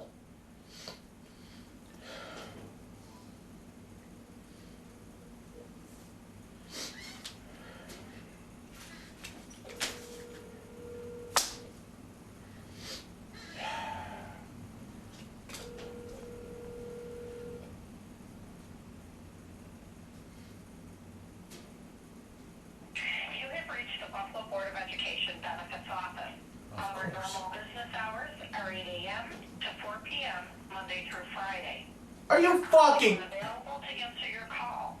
If you leave your name, number, and a brief message, your call will be returned. Thank you.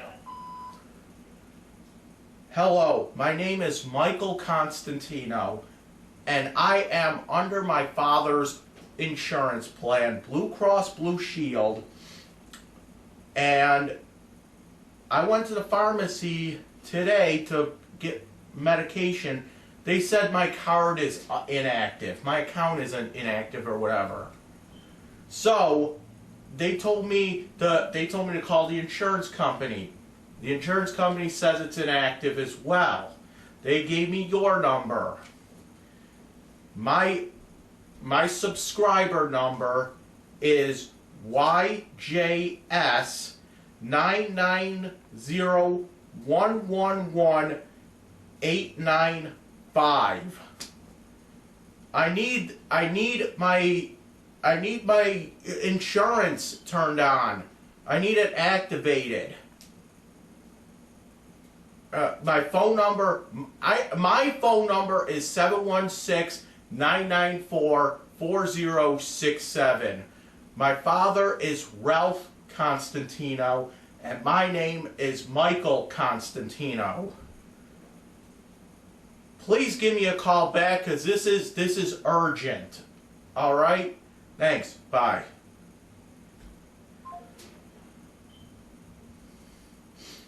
I can't fucking take this. I can't fucking take this anymore. Fucking Lovejoy. Only in Lovejoy would this happen. And yes, I'm not saying this wouldn't happen in Elmwood or North Buffalo. But you know what? It's happening here. It's happening while I'm living in fucking Lovejoy.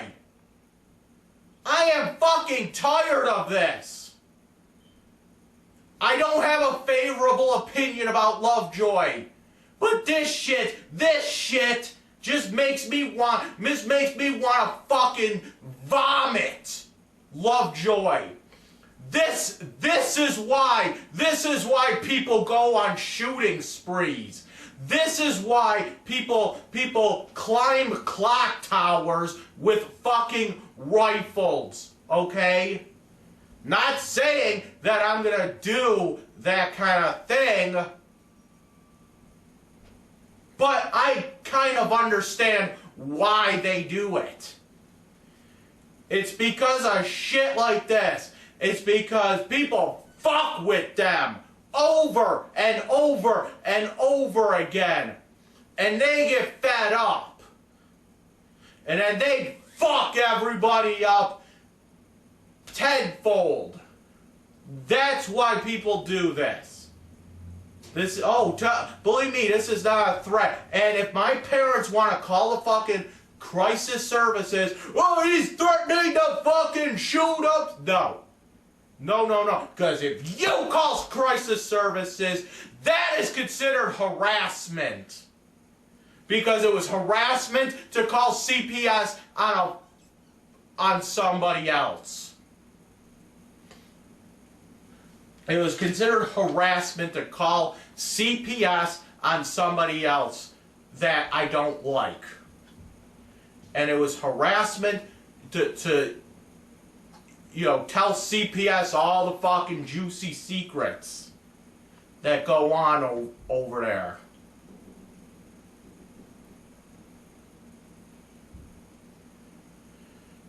I am tired of this. I am absolutely fed up. It's to this point. I am an inch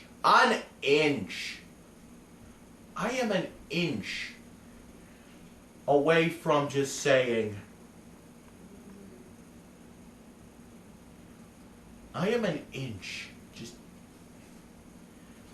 a fucking inch away from just saying, fuck it, I don't want a fucking doctor, I don't want these medications in my home, because you know what it's doing to me? You know what this shit's doing to me?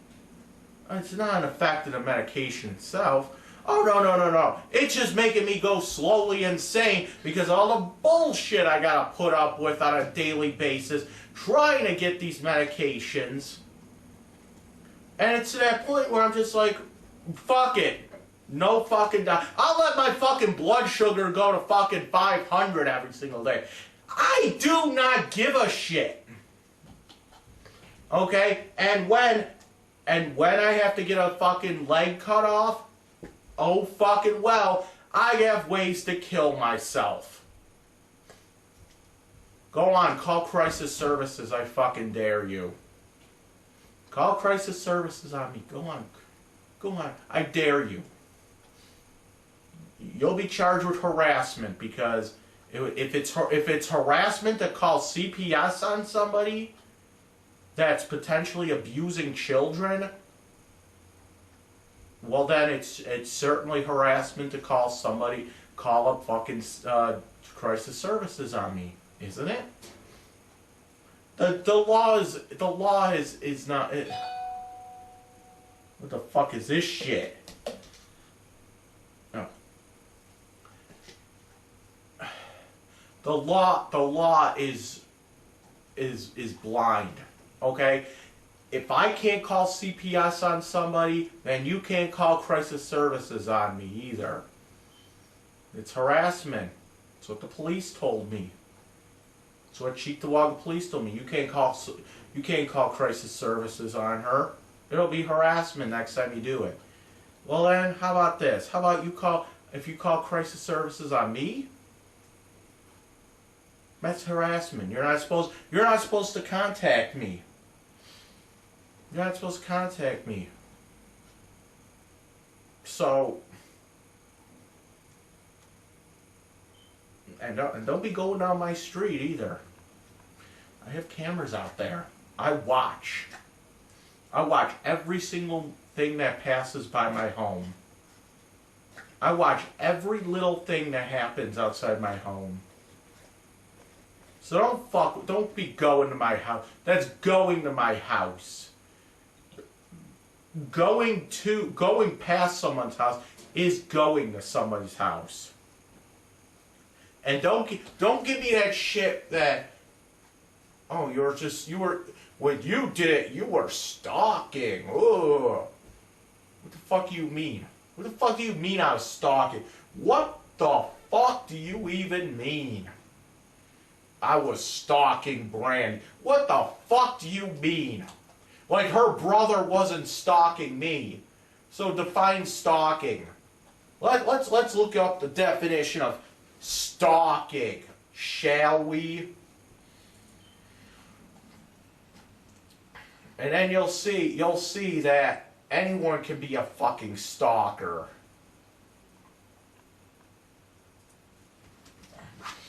So right now, hold on.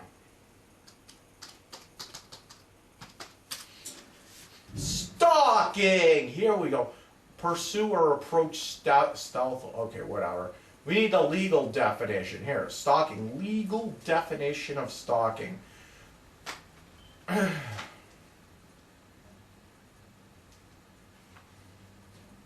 Here we go. Come on.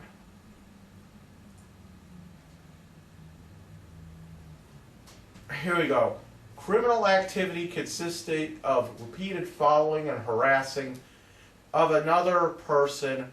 Stalking is a distinctive form of criminal activity composed of a series of actions that taken individually might constitute legal behavior. For example, sending flowers, laying love, and waiting for someone outside of their place of work are actions that on their own are not criminal. When these actions are coupled with an intent to instill fear or injury, however, they may constitute a pattern of a behavior that is illegal. Anti-stalking laws are gender neutral. Most stalkers are men, and most victims are women.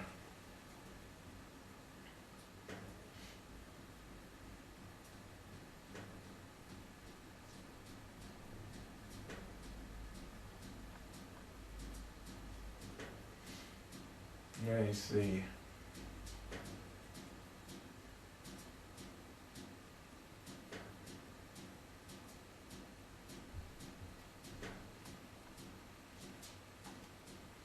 Yeah.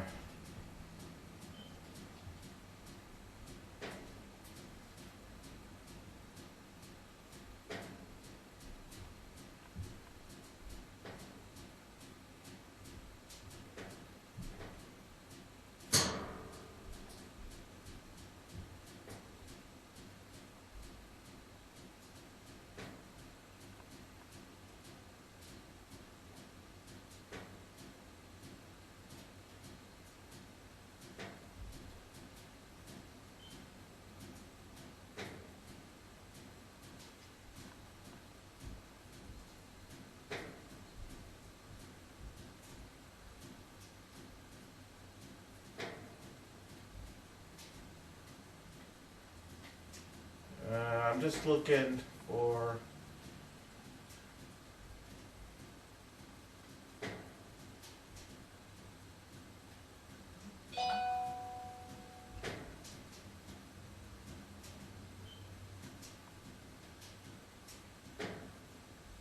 Okay, so here's the thing. I never sent fucking Brandy. What did they say again? What did they say again? I never sent fucking Brandy flowers or love notes.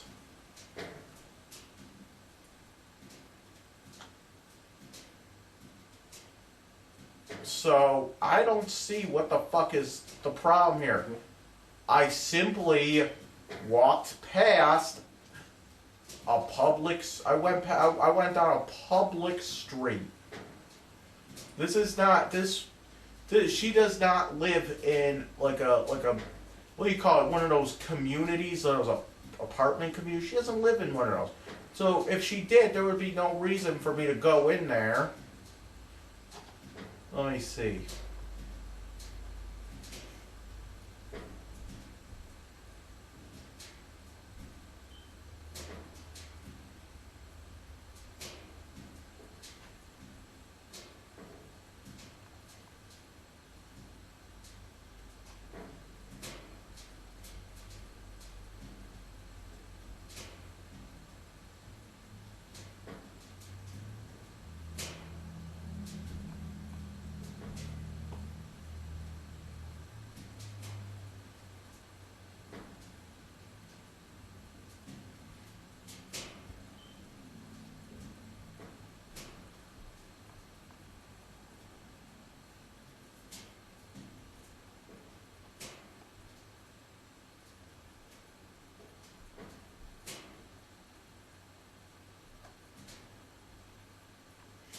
The crime of stalking usually requires a pattern of behavior with intent to cause fear or suffering.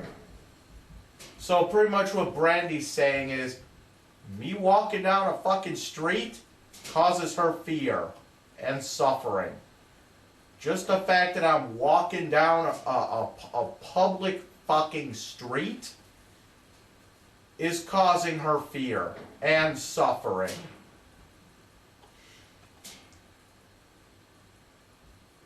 And it says a repeated pattern. There was no pattern there. There was no fucking pattern. There was no fucking pattern. I went down her street once because I wanted to get back to the fucking bus stop. I wanted to get back to the fucking bus stop. Okay, I wanted to go back to the fucking bus stop.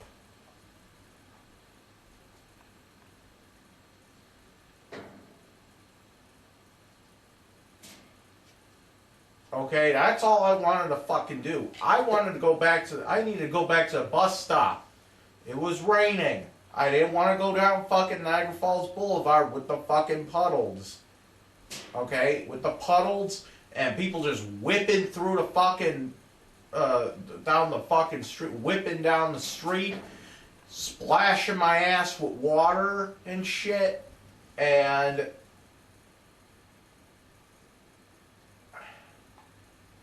you know, it would have taken longer to get to the bus stop going down Niagara Falls Boulevard than it would just go down her street. You know, because I had to wait for fucking lights and all that other happy horse shit. It was raining like crazy that day. It was one of those days where it was one of those days where it was pouring rain. Okay, and you know, it was easier for me just to walk down her fucking street, and quicker too, because you didn't have to worry about, you know, stopping for each fucking light. You know, all you had to do was just worry about a fucking stop sign every so often, and you know, it takes you to the same fucking place anyway. So why the fuck not? But obviously, she felt threatened. Well, I feel threatened by her brother going down my street, walking past my house.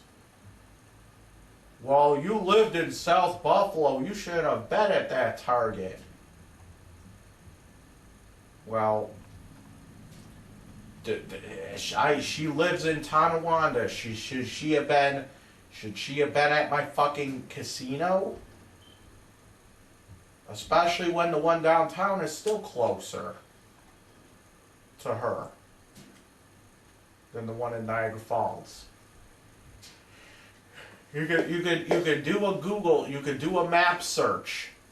Distance between her address to the casino in Niagara Falls and distance to her house to the fucking one in downtown Buffalo.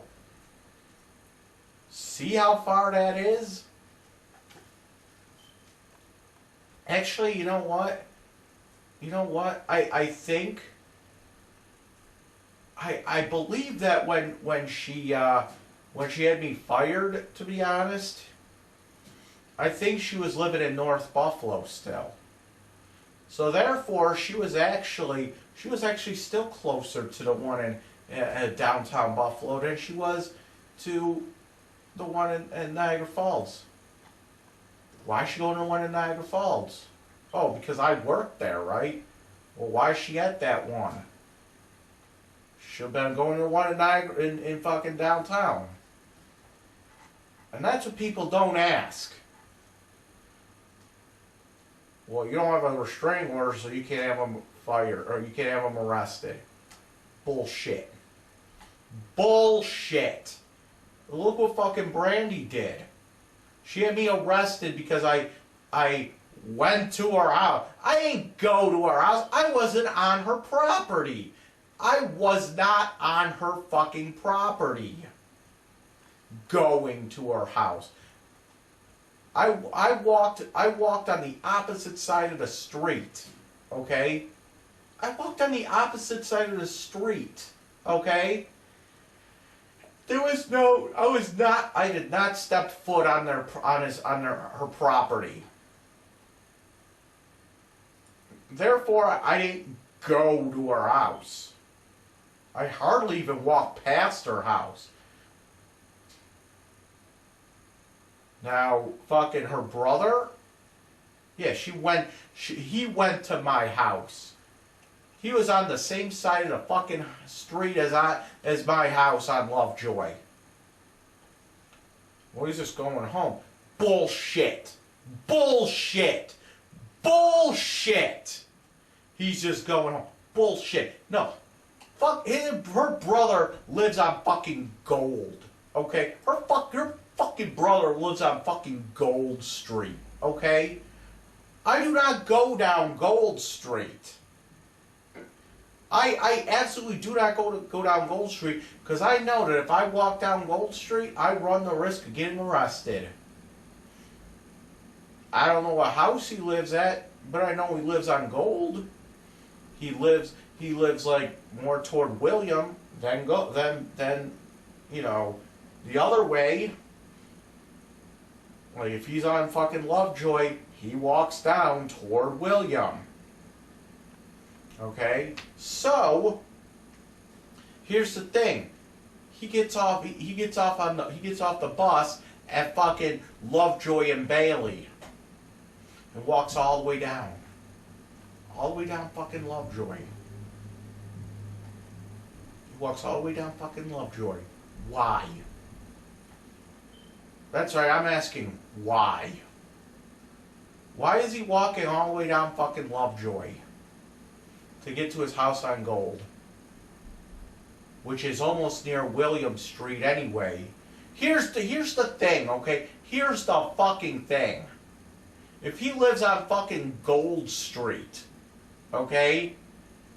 He should be getting off the bus at fucking, he should be getting off the bus at fucking, at least Ludington, okay? He should be getting off the bus, like, where that fucking store is, where the liquor store is, where the fucking old folks' home is. Should be getting off right in front of the old folks' home on Bailey. Not Lovejoy and Bailey, but Ludington and Bailey. Why? Because then he could go straight down fucking Ludington, and his house is right there. Instead, he gets off on fucking Bailey and Lovejoy and walks all the way down Lovejoy. Then he walks all the way down Gold.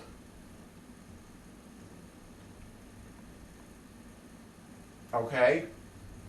Or he could get off at fucking William, get off at William and Bailey, and walk all the way down William to Gold. What's wrong with that?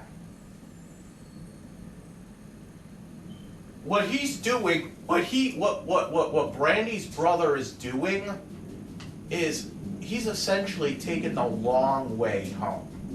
He's taking the long way back home. He's getting off at Lovejoy and walking all the way down Lovejoy and then all the way down Gold. But instead what he could just do is just get off, like at the street that's closest to where his house is. Because here's the thing, it goes from Lovejoy, it goes Lovejoy and then Ludington and then William, all down Gold Street there. Okay? He could just get off the old folks' home, walk straight down Ludington, and there you go. There you go. Or, what is it? Not Ludington. Hennepin. I always get those confused. Hennepin. That's what I'm talking about. Hennepin. But still, you could still go down Hennepin Hennepin Street. Go down there, that goes from Bailey to Green, and then from Hennepin and Green, it's just a short walk to get up to fucking Ludington. It's pretty much right in front of you. It's pretty much right the fucking front of you. And it's still a quicker walk to get home than it is to go all the way down Lovejoy and then all the way down Gold, and then you could get off at William, go all the way down William, and then go down Gold, because his house I don't think is that far from like William anyway. See, that's the thing. Even though I live in Lovejoy, okay, and even though I live on Green Street, whenever I take a bus somewhere, so the one bus is notorious. People ask me, why don't you just get off at Green and Lovejoy? Because it's actually a shorter walk to get off at Dempster and Bailey, and then just walk down fucking Dempster to my house. You know, it's a quicker walk. Because Green goes like this, okay? And then it intersects with Lovejoy, okay? And Lovejoy goes like this. Bailey's like this, okay? And Dempster's like this. And it intersects with Bailey and Dempster and Green and Dempster. And I'm more near Dempster than I am Lovejoy. So it's easier for me just to get off at fucking Bailey and Dempster, walk all the way down Dempster, and I'm home. You know, there is no need for me to ever get off at fucking Lovejoy and Green, because it's actually a longer walk for me to walk down Green than it is for me to walk down Dempster. Oh my God. Why are we talking about this? Why the fuck are we talking? I don't even know why I even started talking about this, but I'm just tired. I'm tired of this fucking Lovejoy shit. I'm just fed up.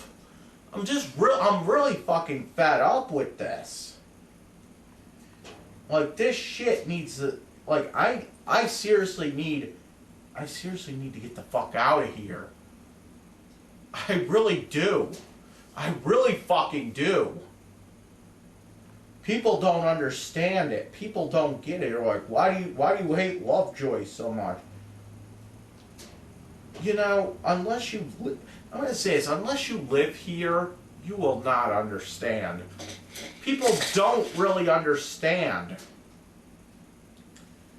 Just think of like the trashiest fucking place you've been in, and that's fucking Lovejoy. My God, this is taking a toll on me. Living here, just dealing with this shit. I got people fucking calling me up the ass, bitching me out, because I fucking made,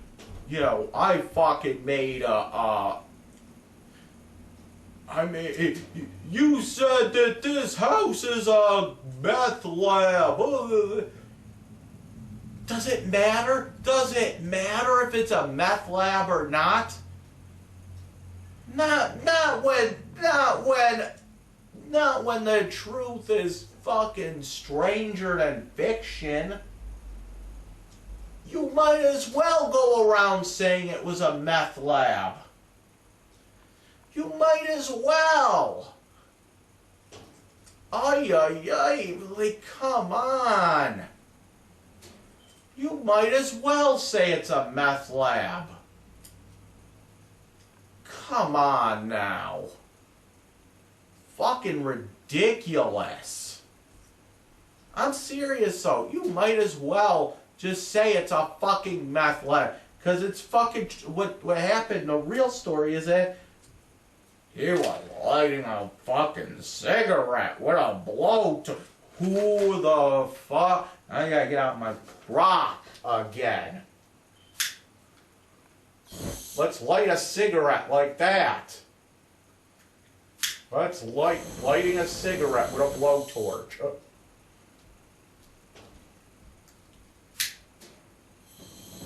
Lighting your cigarette like that.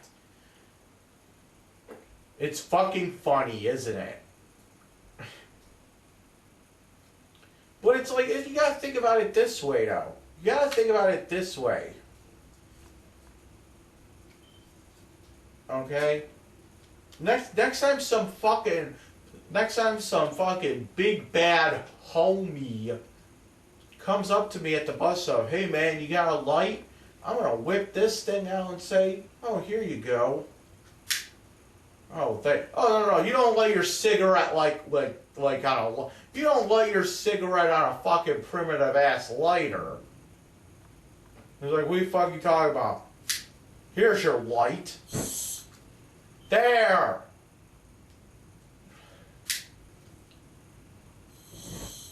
There you go. Now your face went up. You don't light your cigarette with a commoner's lighter. You light your cigarette with a blowtorch. That's what the cool people do.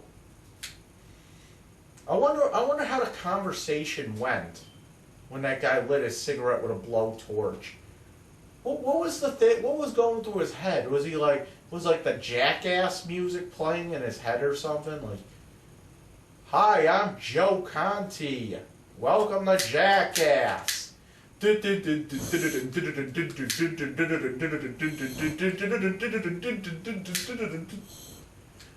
that what was going through his head? Hi, I'm Joe Conti. Welcome to Jackass. See,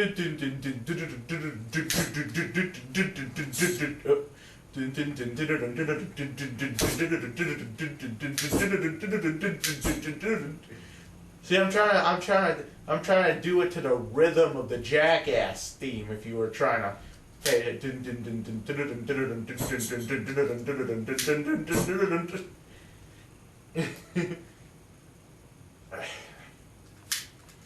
That is so much fun, though. If I was a smoker, I would light my cigarettes all the time with a blowtorch like that. Actually, this isn't even a blowtorch. This is just the torch. Ooh. That's hot.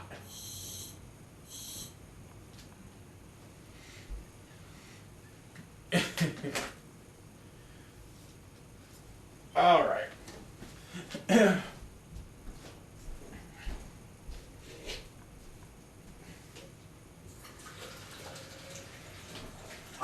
I actually wonder what was actually going through his, like, was he just trying to like be a big shot?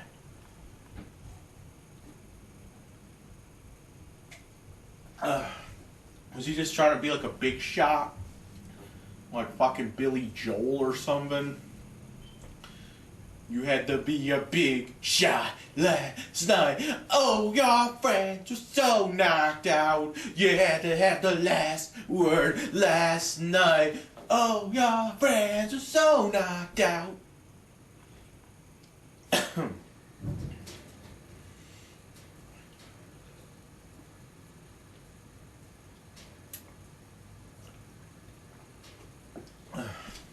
I know. I know. People are probably calling the police watching me butcher the Billy Joel song and dancing. People are like, yeah, I know, I need to be arrested immediately because I just fucking butchered Billy Joel. I need to be 100% arrested You know what I actually need? I need the fucking chair. He's like, I could see somebody be like, that man needs the fucking chair. How dare he mock Billy Joel. He can't even sing the song right.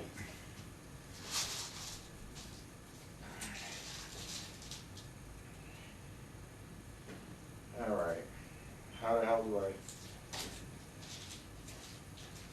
You know what? You know what's funny? Like, my fucking cousin Angelo. Hold on. I guess he saw everything I was writing. About the meth lab thing. He's like, ugh, I don't know what this is about, but Mike, you need to stop. I was like, first of all, right now I can't even respond to what my cousin said. Because I'm on a 30-day Facebook ban for that whole stint, for that whole skit. I'm on a 30-day Facebook ban because I call Lovejoy white trash. It's fucking weird. This whole neighborhood is just fucking weird. It's like people get all fucking pissy when I say something wrong about fucking Lovejoy. But you say something wrong about Buffalo in general, and no one gives a shit. They'll be like, you know, I agree with you. But you say something about fucking Lovejoy and people lose their goddamn mind. People lose their goddamn minds. Okay? It's like, oh, dare you talk about Lovejoy, the motherland. You know what I'm saying? How dare you talk about Mother Lovejoy? You know? It's a weird fucking situation. People get all fucking... But it's weird because you're pretty much just talking about Buffalo itself. You're talking about a little fucking neighborhood, but still, you're talking about a place in Buffalo. People... You know what? I've never heard anybody get all pissed off saying, North Buffalo is shit. Actually, you know what? I've never actually heard anybody say that North Buffalo is shit. I've never heard it. I've never fucking heard somebody say that. You know, it's fucking weird the way people react. Think about it. When you're because I'm trying to move, okay? I want to move, but... And if I could, I'd just move right out of the fucking area completely, too. But I can't really find a place that I absolutely like. I have Section 8, okay? I could theoretically move anywhere in the country with my Section 8. That's what I was told by Section 8. But... like, if I wanted to move somewhere, like, out of state, where the fuck would I even go? But this is a serious question here. Where would I even go? Okay, so here are my requirements for a place. It has to be a semi-large city to a large city. Like, it has to be almost as big as Buffalo. Okay, I can't live in these little fucking rural areas. I can't live in suburbs. I can't live in a little city like fucking Niagara Falls. I just can't. Somebody said I should move to Cleveland or Pittsburgh or something like that, and those are viable options. But I mean, think about it here. And how the fuck do I even word this? where is a place in the United States where people love to live in? You know, everybody. It seems like whenever you ask someone, they're like, oh, every neighborhood to them is going downhill. That's what they always say. Oh, this city's going downhill. It's going down. Oh, what? There's a lot of trash here. It seems like there's a lot of trash everywhere now.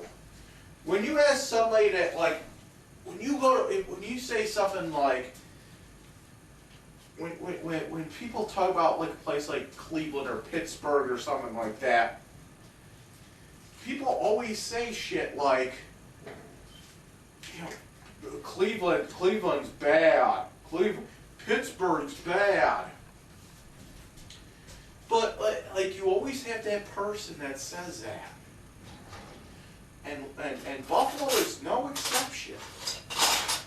So what I'm trying to ask is there a place that's kind of universally praised by a lot of people?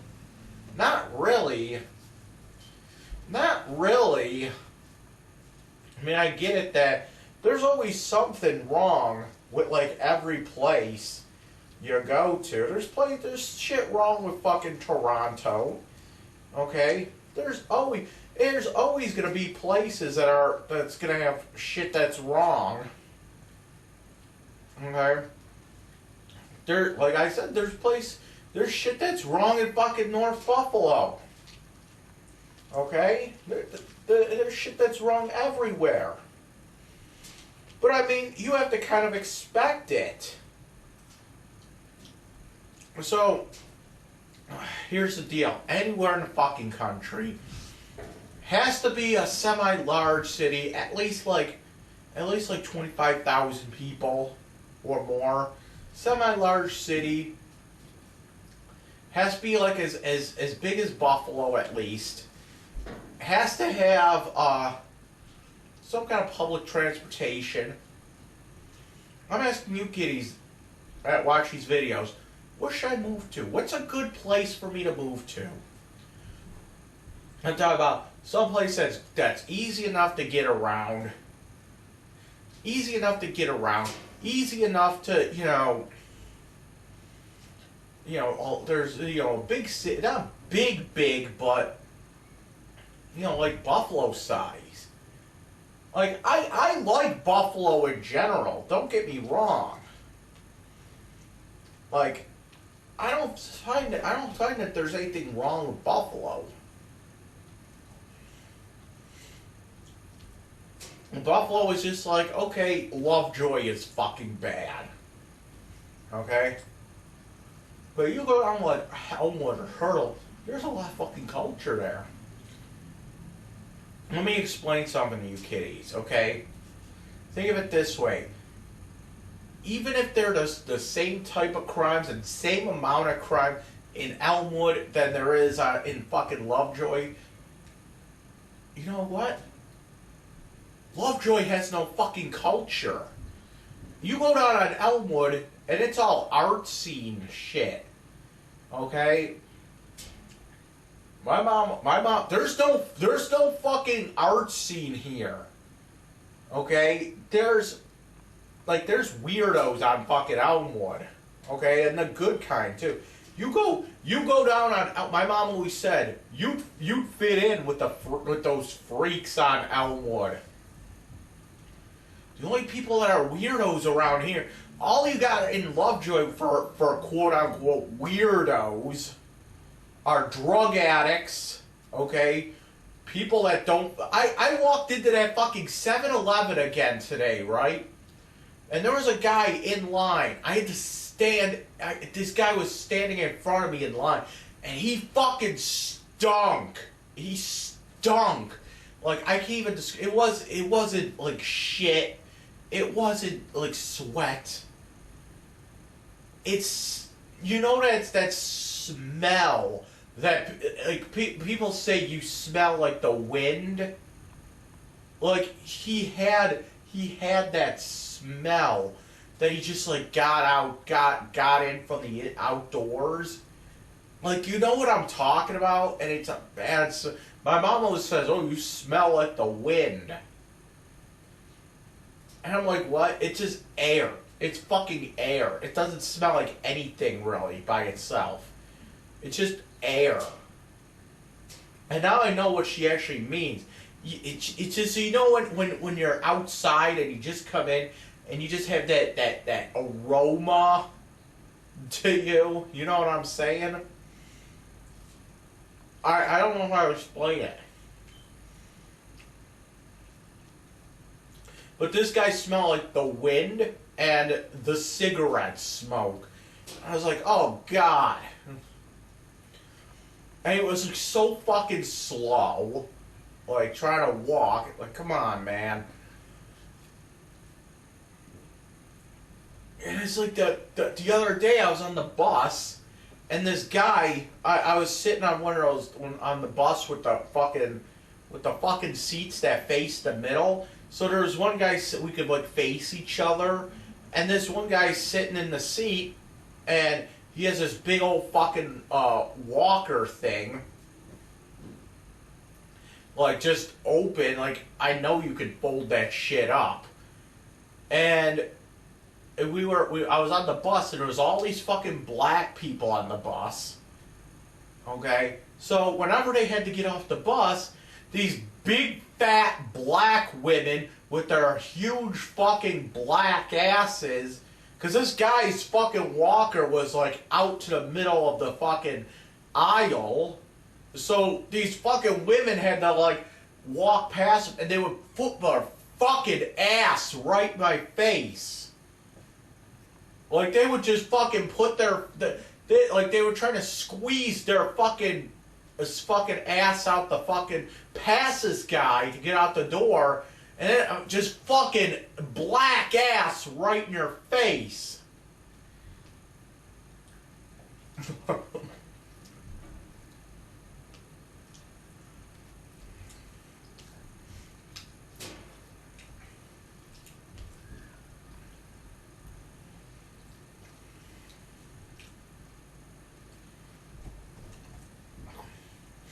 Just fucking black ass right in your face.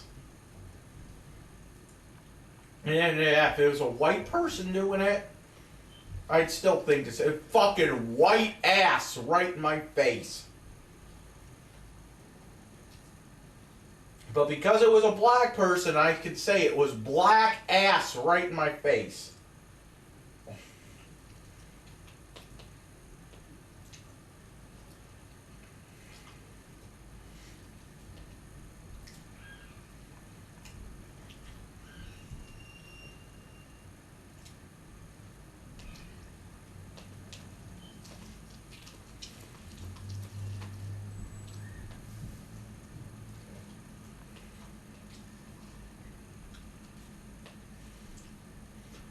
I was like, dude, you have your fucking ass, you have your black ass right in my face.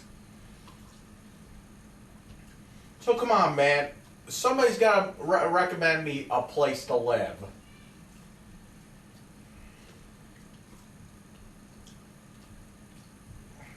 Like I said, it has to be kind of a semi-large city. It has to be kind of like Buffalo.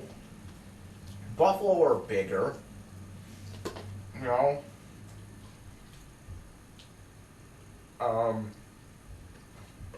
Like, Buffalo or bigger, it should be. Someplace where I could get around easy. And, you know, not a lot of racism. You know, it doesn't have to be the safest place. Like, I wouldn't move to fucking Detroit. Okay, I wouldn't move to Detroit. I wouldn't.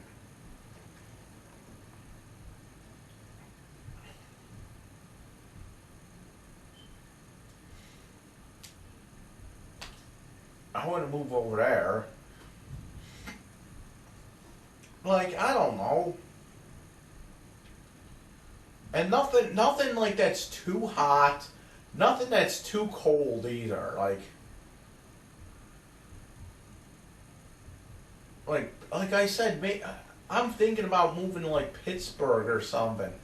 I mean, Pittsburgh is nice, isn't it? I think it's nice. I heard it's nice.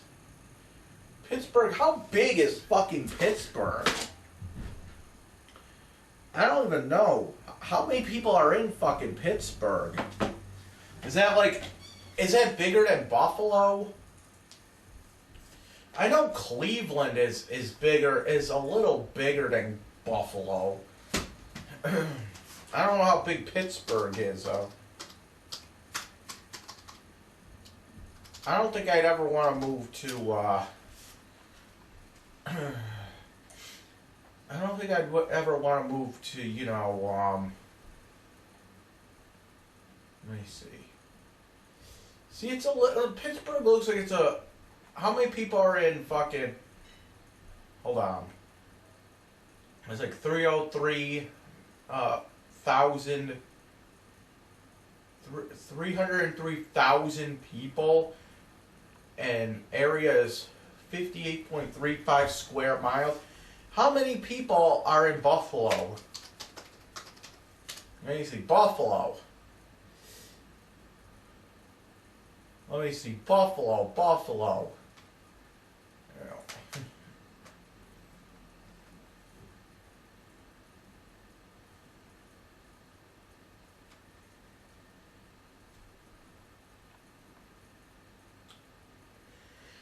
Alright, Buffalo City. Come on, where the fuck am I?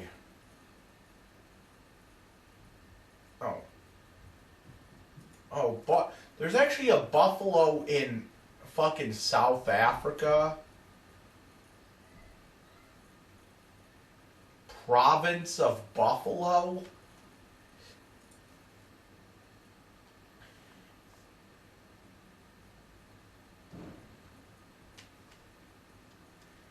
Oh, let's see something here. Yeah, see, there's more people in fucking Pittsburgh. And Pittsburgh is a little bigger, too, it seems. And what's Cleveland? I fucking spelled Cleveland wrong because I'm stupid.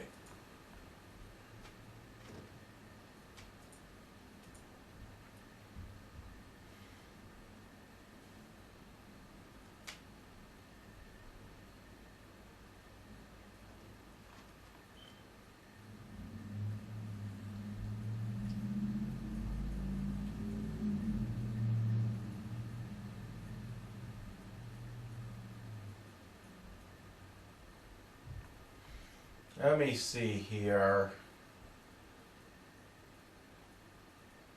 Yeah, see, Cleveland is way bigger than Buffalo and Pittsburgh. It seems like.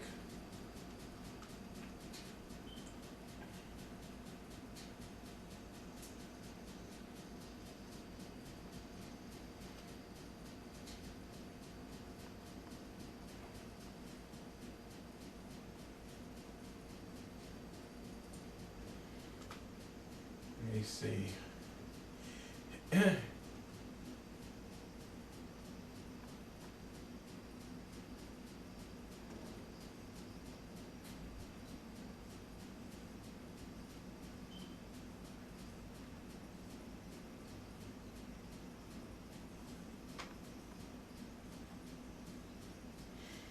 New York City. Phoenix, Arizona is actually bigger than New York City. That's weird. In size, I should say. But there's more people in New York City.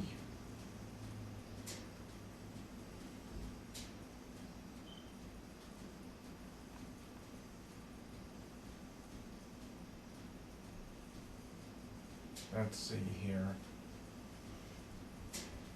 And Jacksonville, Florida is bigger than fucking Phoenix.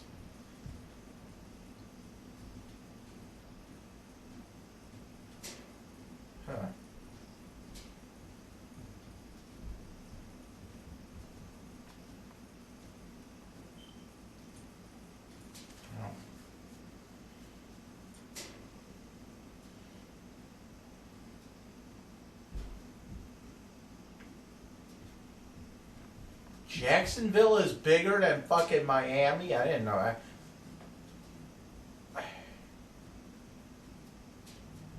Alright.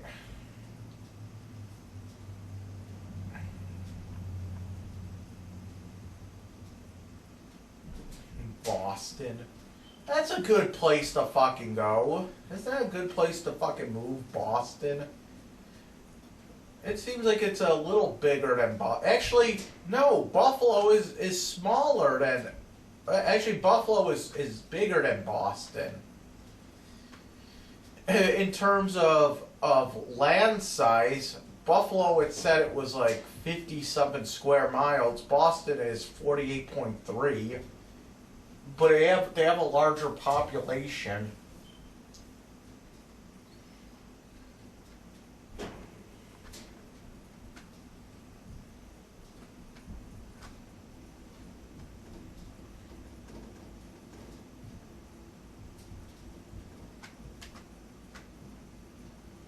Las Vegas. I thought Las Vegas was a big city. It's not that big. It's the 28th biggest city in the fucking United States. Let's go down. Honolulu.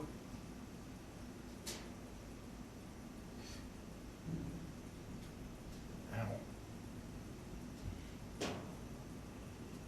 There's Buffalo.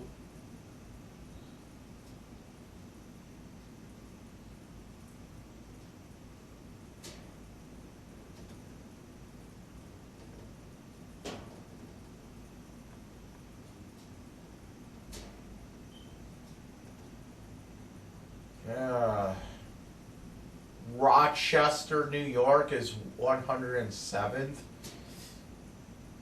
Damn.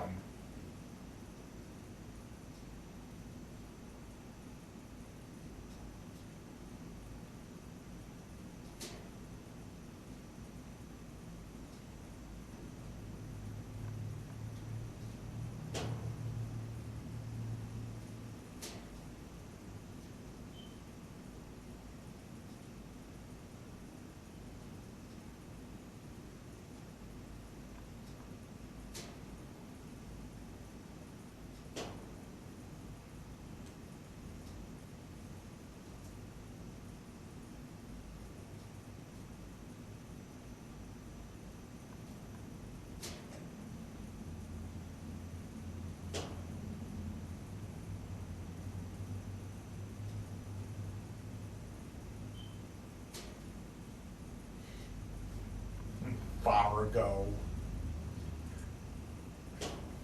Fargo's smaller than Buffalo. I can see that.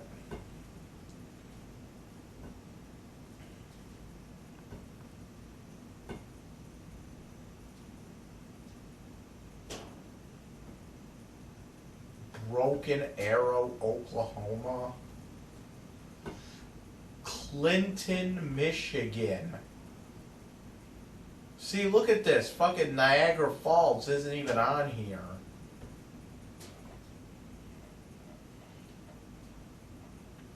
Oh, shit.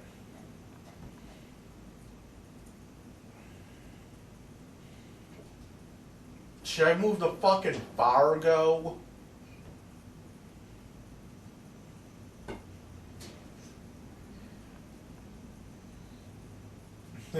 Fargo. Isn't that where fucking what's his face is from? Fucking Grandmaster Titty.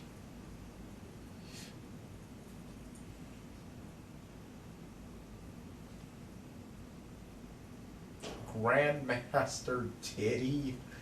He's from like Fargo, isn't he?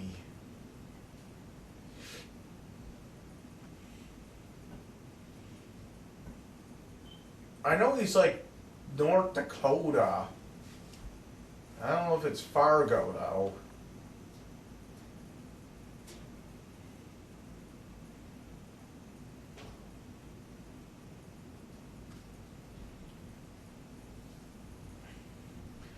He said where he lives there's a lot of white trash around there.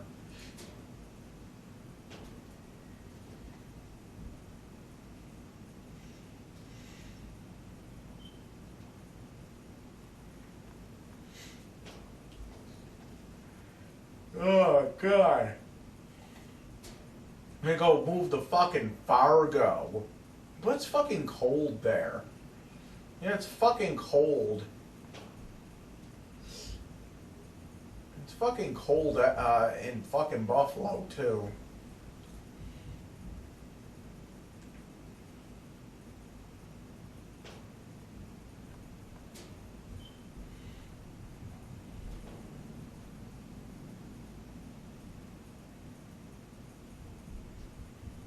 I think, isn't Jacksonville like, hold on, Jacksonville is like on the top right corner of fucking Florida. It's not like where my mom goes. My mom goes all the way at the fucking bottom of Florida there. But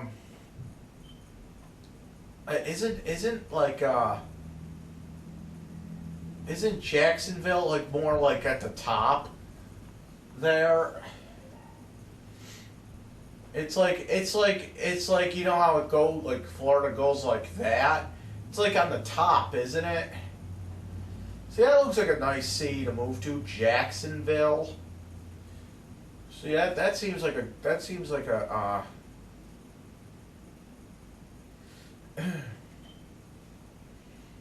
a nice place, I guess. But I don't know. Is there anything to do over there? That's the thing. Let's look at the crime rate. Let's look at the crime rate over there.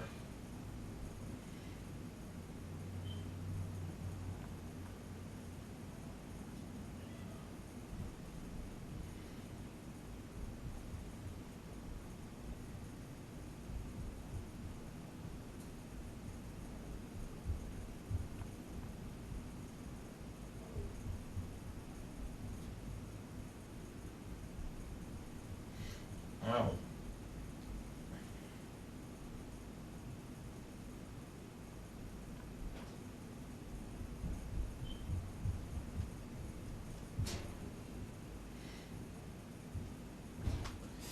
Is there a big what about fucking was there a good metal scene in fucking Jacksonville? That seems like an okay place. Atlanta, I wouldn't go to Atlanta. I heard a lot of weird things there. What about Milwaukee? Is that any good? Is that a good area? I don't fucking know. Austin, Texas, I heard was a pretty cool place. San Francisco?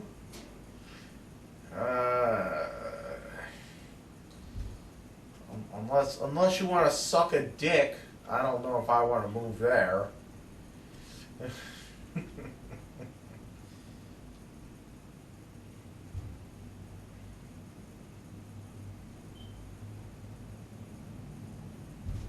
I don't want to move to fucking Chicago either. I always heard a lot of weird things, like a lot of crime happens in Chicago. Philadelphia as well, I heard a lot of shit goes on.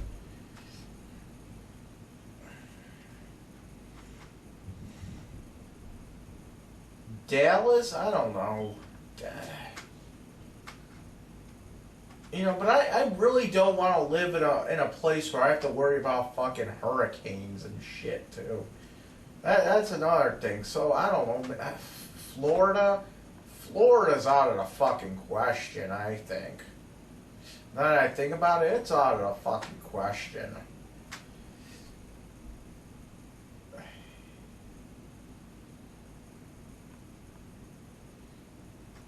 Ow.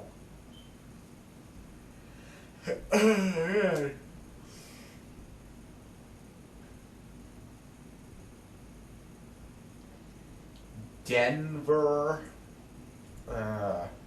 Do I really want to move to Denver? What am I going to do there? Just get high all day? Here we go. Nicknames for nicknames for Denver. The Mile High City. Oh, I bet.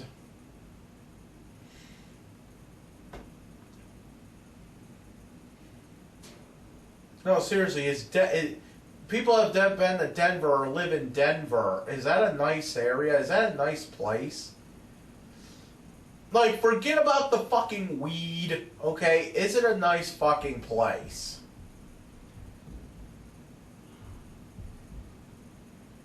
See, that looks fucking nice. You got the fucking mountain in the back. That looks nice.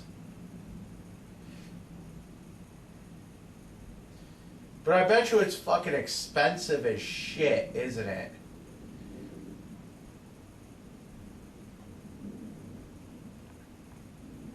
There's a place in Denver called Cheeseman Park. Okay. Arapahoe County, Bomar.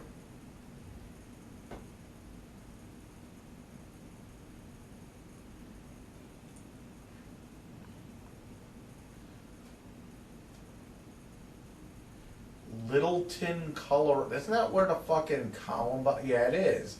Columbine.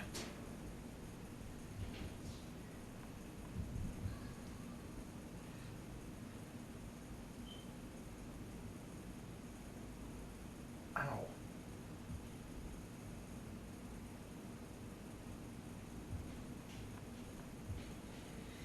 So I'm wondering, is there a way, like, if I lived in fucking Denver, okay, because it says it's in the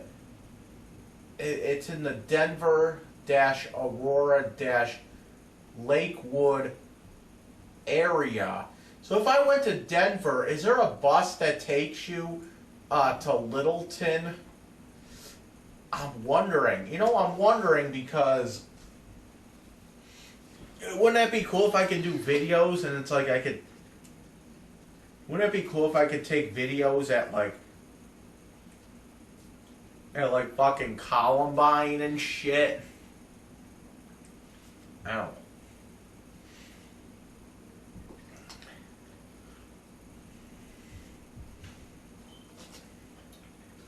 That would be fucking weird too.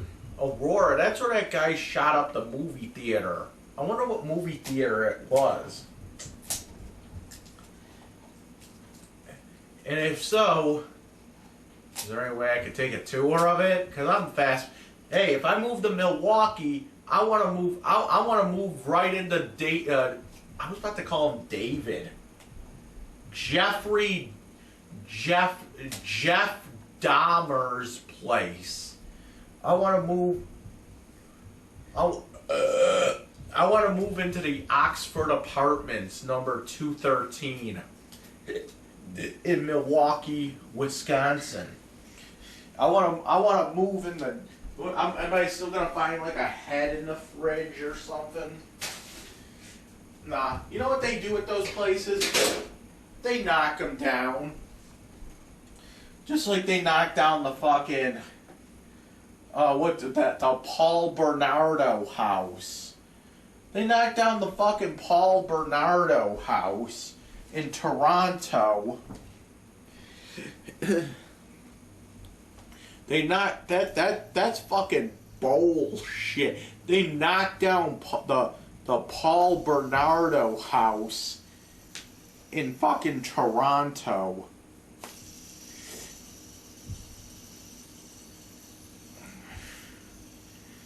That's bullshit. I don't know. Somebody give me a suggestion. And if you're gonna suggest Denver, don't be like, oh, you can get all the fucking weed that you want there. I don't care about weed, to be honest. It wouldn't even make sense for me to even just move there just for fucking weed. I could just stay here and do that if I wanted to. No fucking weed. No, seriously, I'm looking for a place that's cheap, that's livable for me. That, you know, I don't know. This is Dragon Lord Frodo, and I approve this message. Thanks in advance for watching this.